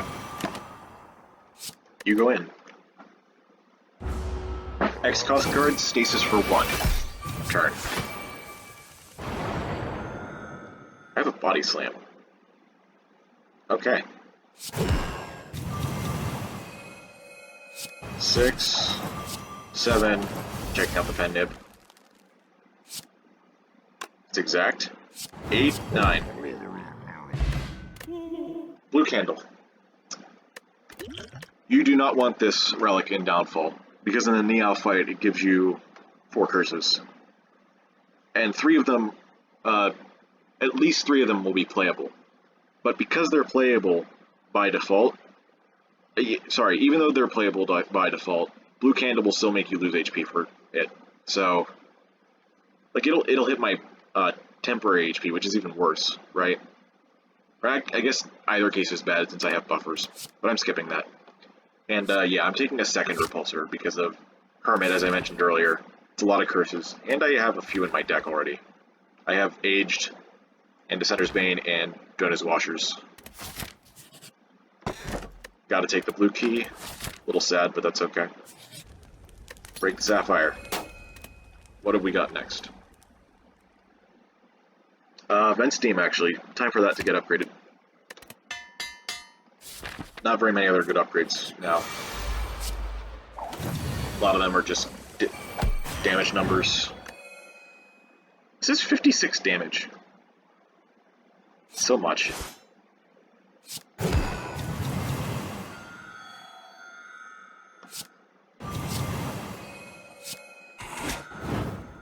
Just end the fight. Dex potion. 1, 2, 3, 4 cards. Nah. Another ruby. There it is. Exactly what you wanted to see.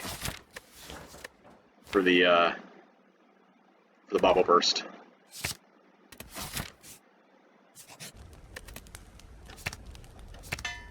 I now gain 12 temp strength on the turn I play it, and 12 temporary HP.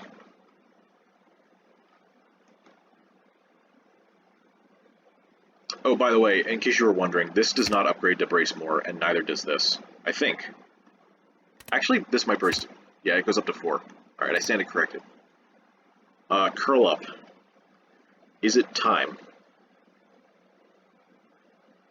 I mean, there's not very many better other cards here. I don't really need the extra HP, or the extra damage from any of these.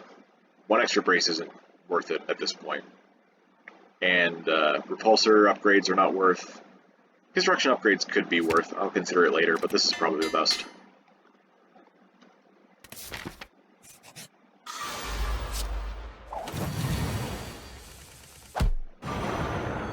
I have 8 energy. 2, 4, where's the other 2 coming from? Ancient Tisa, got it.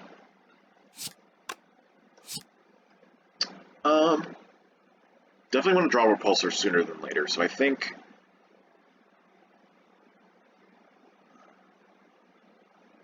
This would not put me into stasis yet, even with Shield Charger, so I think I just do this.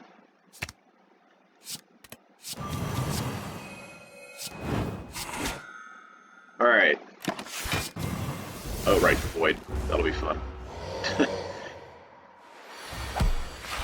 45. Okay, good news. I have Twin Slam and Prepare Crush, costing enough to just let me full block this turn, including the temporary HP enemy. And no, I didn't play Compile Package. I didn't see it, but I don't think it was a bad idea to leave it there either.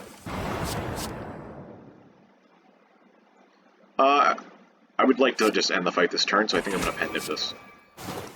Goodbye. Baelor's Lordly Plate. Whenever you brace, brace 1 more. If you have ways of consistent brace, such as Shield Charger or like the Revenge Protocol, as I mentioned earlier, it's really, really good. This alone can actually send me into defensive in 3 turns, because brace 7 times 3 is 21. Another Ruby I could put in pre-program, but I'm not feeling it. It's kind of a mediocre card right now anyway, so I mean, if you're gonna offer me to lose defend, then I won't say no. Roll Attack wasn't a bad one to get rid of either, even though it had Gem in it. I guess we upgrade construction forms now. I didn't just add another card, right? No.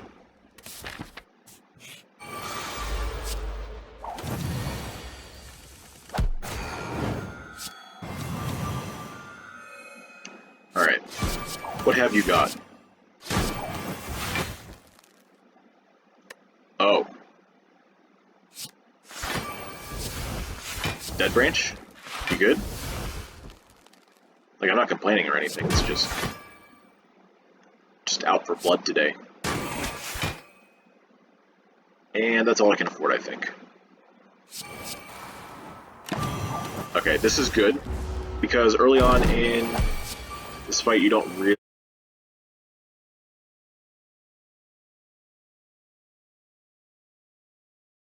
So, we're back. I didn't realize that I ran out of space on my computer. I'll have to fix that later, too. We left off at floor 48. I'm on 49. I'm fighting Spire growth. Uh, sorry about that. I did not take a card from the last fight. That's pretty much it. I hope you will forgive mistakes like these in the first episode of this series. But anyway. And it was on 2. Doesn't matter. Just ending the fight. Amethyst. That would be one of the ones I was thinking of. But I would have to wait until next act to sock it. I think I would actually prefer Accelerate if I found it, and I'm fine with not socketing anything.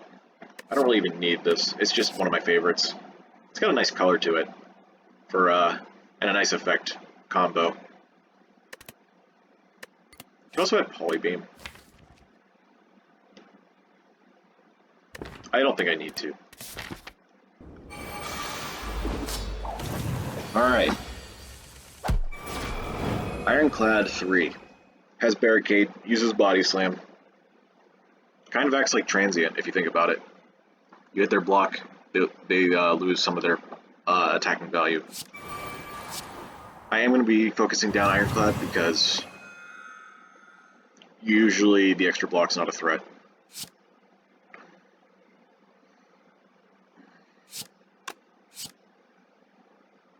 I'm going to just put that in there.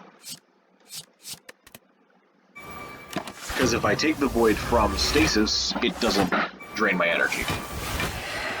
Which is cool.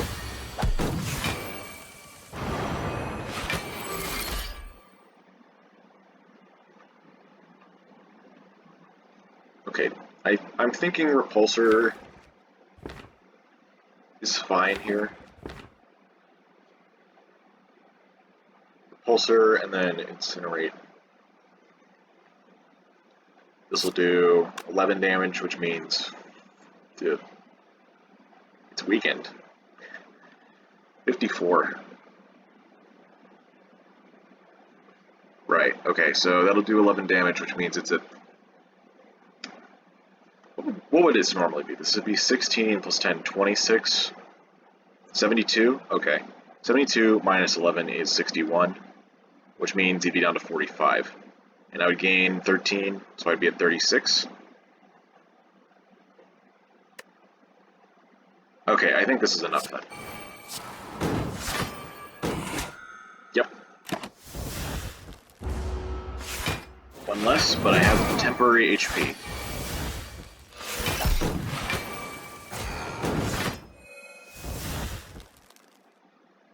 Okay. I'm gonna just keep playing Construction Form. Play Twin Slam.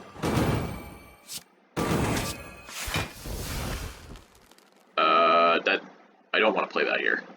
I will be using all that block for nothing. Won't even go into defensive to retain it, so we're good.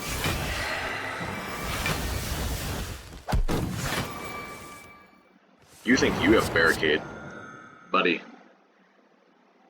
I beg to differ.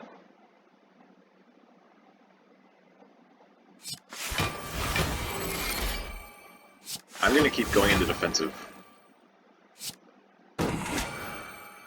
Oh, and I have body, pen nib. Different strong thing going on there. Still gaining block. Here we go.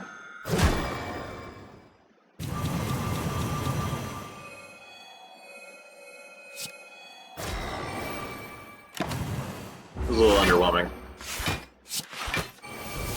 But that's okay, I'm still gaining strength from my construction forms.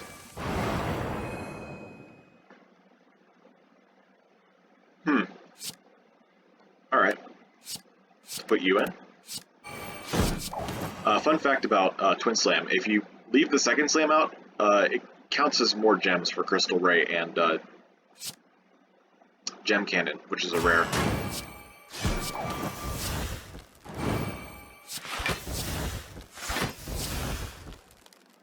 Yes. And yes. Hit me.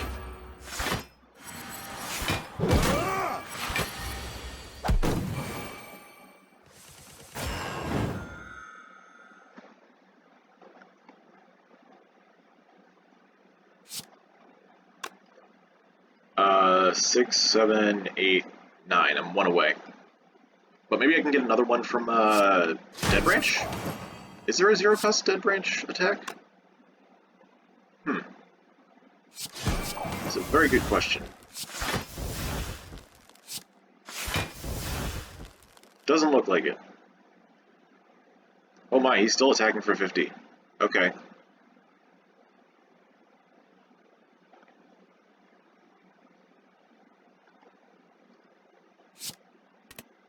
Power through second wind body slam, that's pretty strong.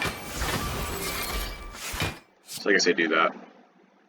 Doesn't matter, there's all full. Oh, it discards it. No, it discards pre-program. Okay.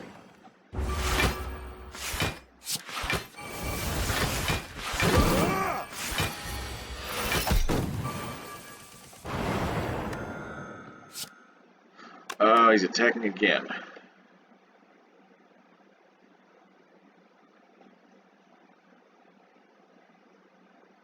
I think this should be fine.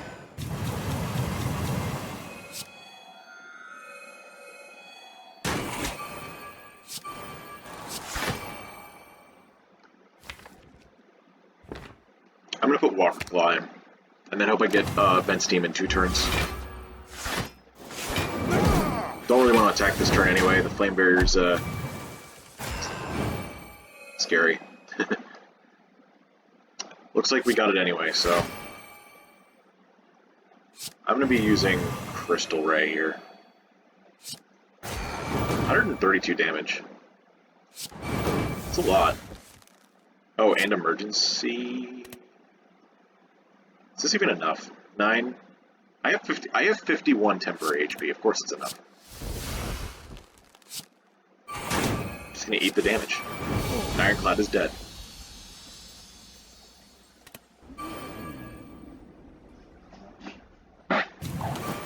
And Ascension 20's second boss is Merchant.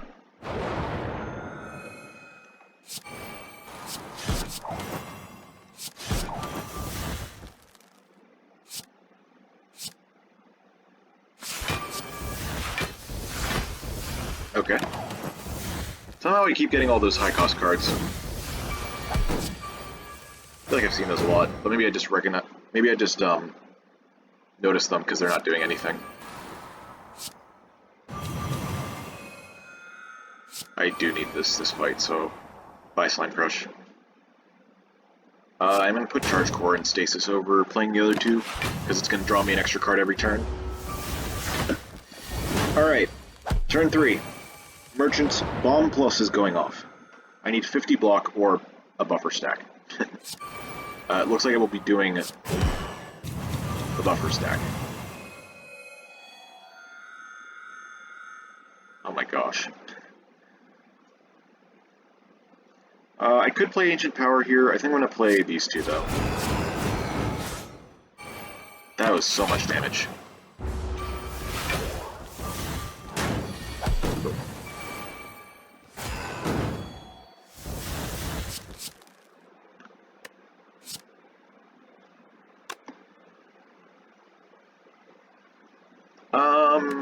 Yeah, why not? Doesn't matter, we still have 3 buffer stacks. I think I can kill this turn. You've got 17 HP.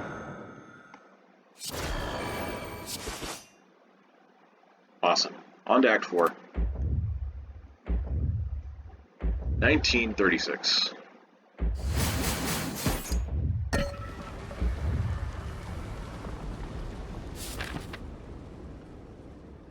So, looking back real quick, the Snecko Eye was actually a really good pick because, like I said, it empowered us to take some really strong cards.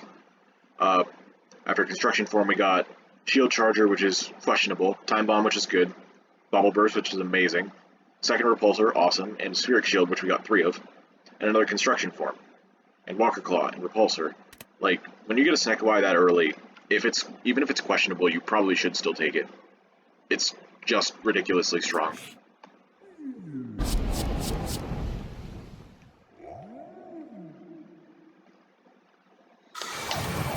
Although I will say it did help that I high rolled so much. Wow, this turn 1 sucks. It helps that I high rolled so much of my cards this game. I got a really good start. Killed 4 elites Act 1, killed 4 elites Act 2. I can't look back to see how many killed Act 3, but I think it was all 3.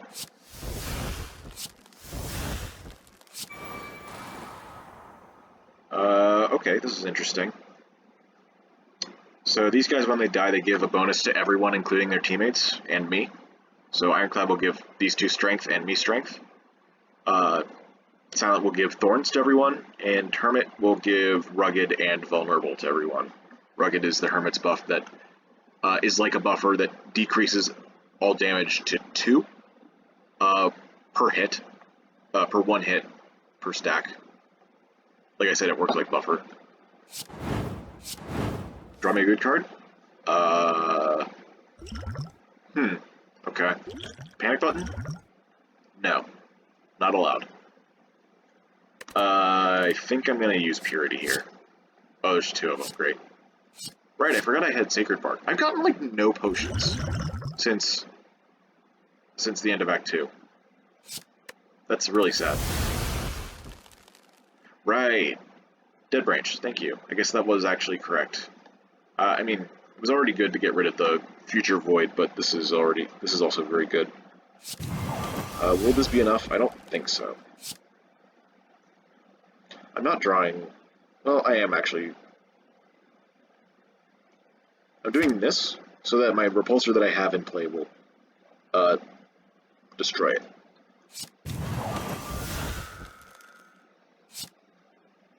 Alright, I guess I'm just taking a lot of damage here. There's not really a way to prevent this unless this high rolled, like, construction form, but I'm not going to try that.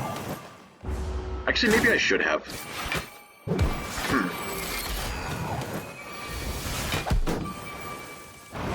It's not like I need the extra power for the Niao fight. I'll have to think about that. Roll attack is yet again in the right place at the right time. Pretty crazy. Taking 30 here.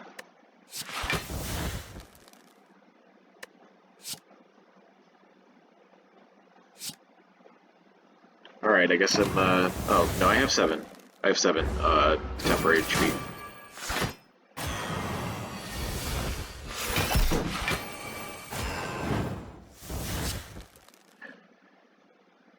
Snecko's deciding now is a good time to say, that I don't deserve to win. And it's hurting my feelings. That is a lot of damage. Okay.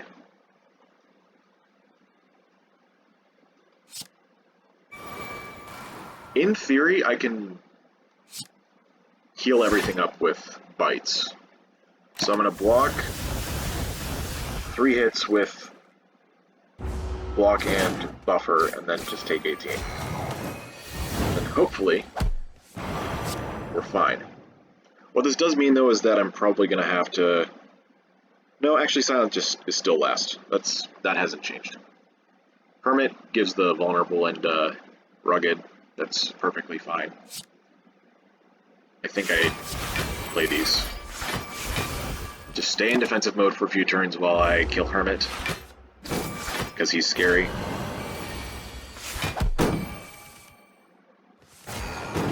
Silent is about to play Wraith Form as well, which is just like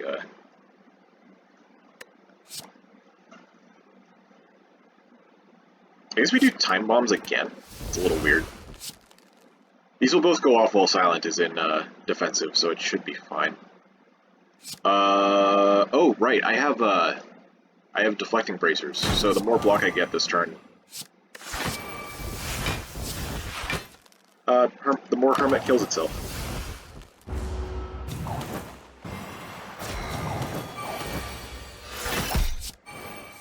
Yeah, I have 64 counter now, so I'm just looking for bites at this point. I'm gonna play the protocols, play this, I guess. Yeah, I could do this, I guess.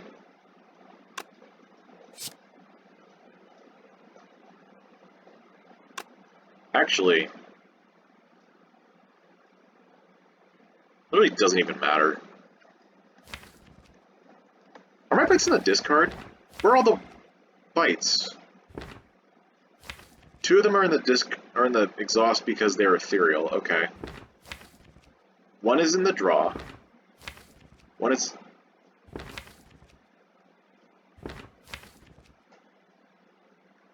I had 5 of these. Where did they go?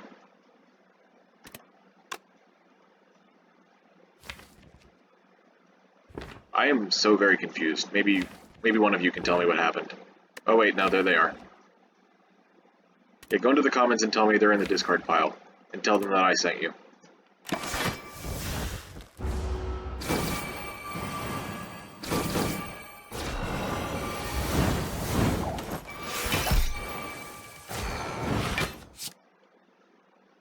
Okay, we're cloning Bite here. We're playing that. Playing Stasis Field and Harden and Reprogram. And putting this in there. We're gonna heal back up to full. Maybe. Maybe playing those Hardens wasn't a good idea. I'm still vulnerable. I guess I still only take a couple damage. Which is fine. It's just... I'm now a little scared. Well, now I can't heal at all. I was scared of the fight ending, like, yeah, she's just dead. Well, that's just how it goes sometimes, I guess. Oh, thanks, game. Lizard Tail, that's cool. Not even sarcasm, I'm happy. Take a shield spikes for more brace, I'm a little bit low on that. And now, our last purchase of the game. This is technically 10 week because of our Pocket Sentry. I don't really think we need this. Neil gives you the same debuff the Heart does, but her early attacks just don't hit hard at all. Card remove is always nice too, but I think with Dead Branch, maybe You or Mine is better. All the extra vulnerable and weaken will help a lot. This potion sucks here. It puts 8 zero-cost cards into your hand because of Sacred Bark, and that's you can probably tell that's not a great combo with Snecko Eye. Take a second power potion. Maybe I have really high roll on the construction forms. Yeah, why not? Take another one of these? Sure. Exactly 0. It was meant to be. Also, 30 card deck. I think I will be upgrading construction form. Just to be sure that I can play it. But here we go. I guess I could have actually taken the what do you call it? The Clockwork Souvenir for Speed Potion, huh? But I guess, doesn't matter, I don't think. Stasis Engine, that's a really good one to have. I should probably play one first before I accidentally discard a power. And Construction Form, here we go. Meow is dead.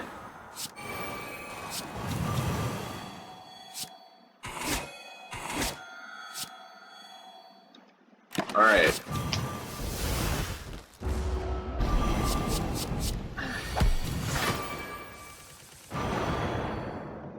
Like, look at this. 4th Construction Form.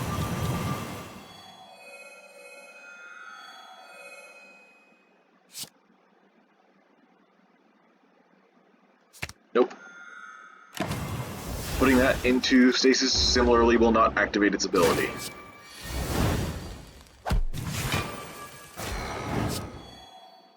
Gem Cannon. Whoa.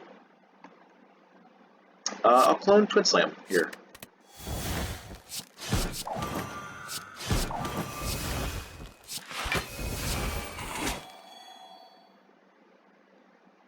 I need to get rid of this Flawed as well. I have enough, so I don't need to play Emergency for more block.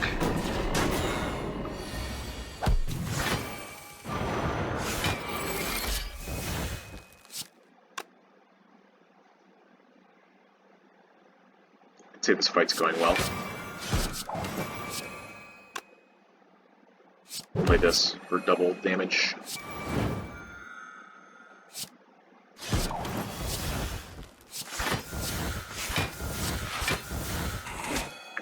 And I'm going to stay in defensive as long as I can, I think. This fight's going to end relatively quick with how much strength I'm gaining.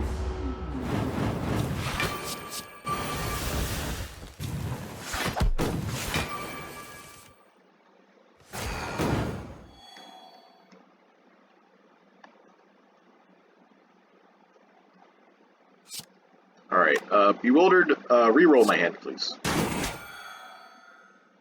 Okay.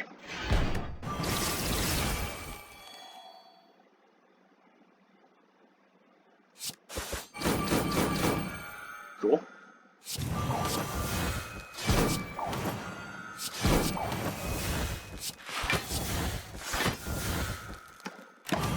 Just gonna leave it at that. Because we have pen nib at 8. It's a good number.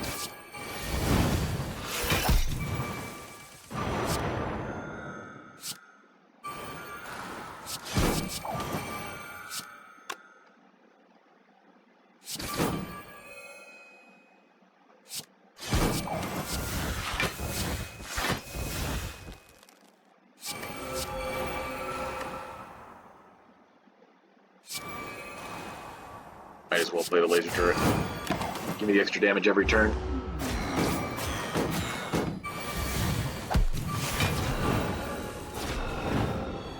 Bewildered is also nice with Snecko Eye because it can re-roll your hand for you like I did earlier. But here I think we're good.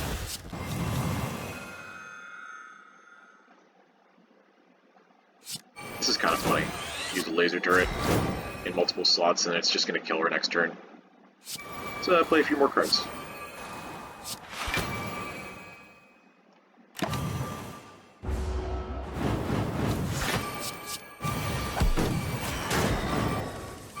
Oh, it didn't kill her. Alright, I'll bite you to death. GG. 2 hours, 22 minutes, and 10 seconds. First successful run. And I need to remind myself to do this before... Oh, I can't. Well, I can't show off the deck, but... And it's important to do before the game ends because, the run history won't show the gems that are socketed in each thing. But if you watch the whole way through, you already know what they were. Alright, let's take a look at the run history real quick.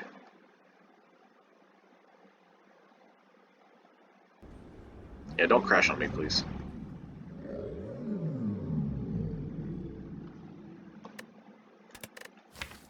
Okay. Really strong Act 1 and Act 2. 4 elites in both. You really got pretty good attacks in the early fights, which was amazing. I usually like taking 3 fights is the norm for a lot of people. It used to be the norm for me too, and then I think I got screwed over one too many times. And now I usually try to take 4, but with the flex pathing, I didn't have to. I don't even know if there was an option to take 4 fights anywhere on the map before the first elite, except that one really passive way, which I wasn't a fan of. But we got some good attacks like roll attack. We got priming shot to give us the enough brace to go into defensive. We got charge core for the extra draw, which is great with the 4 energy. Killed Lagavulin with 10 damage. Killed sentries with 0. Another Lagavulin with 2. Sentries with 7. We never fought Nob except for here, which is at the Wheel of Change, and we beat him too. So we just got so much value. We ended up being able to hit the next shop afterwards as well, because of the extra gold, which was really good. Yeah, there was like 3 floors if you count the chest. 2 floors where we didn't fight someone. No, actually just 2, because this was a fight. This is also a fight. This is also a fight. 2 floors we didn't fight anything.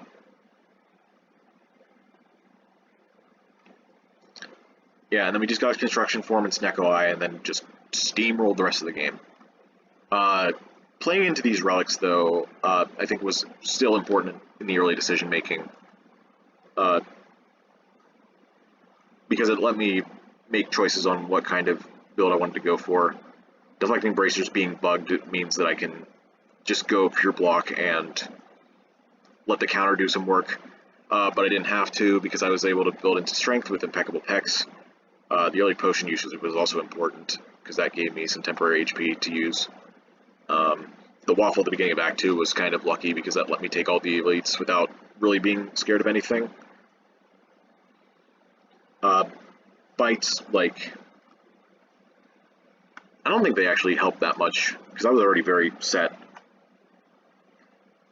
in everything that was happening, but I think that was partially due to the fact that I hit a lot of really good cards, like the second construction form, the spheric shield, and then just making Bobble Burst give me a ton of strength for temporary HP.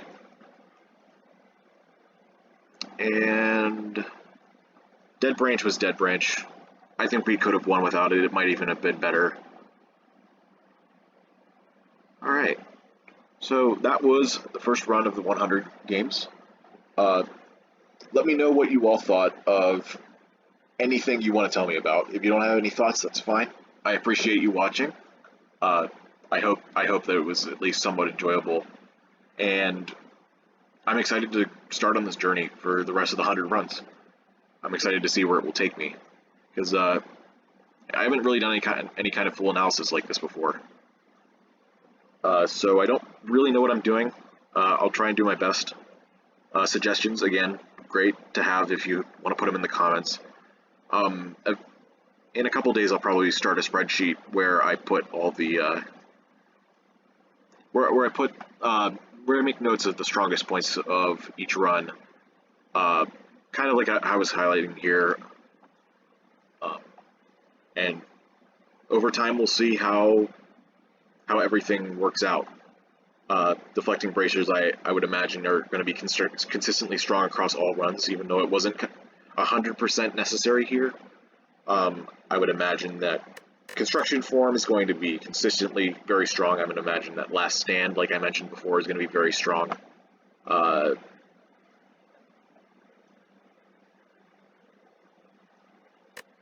What else? It's fine. It'll go in the spreadsheet anyways. Don't need to cover everything now. So yeah, I will see you all next time. Thank you all for watching.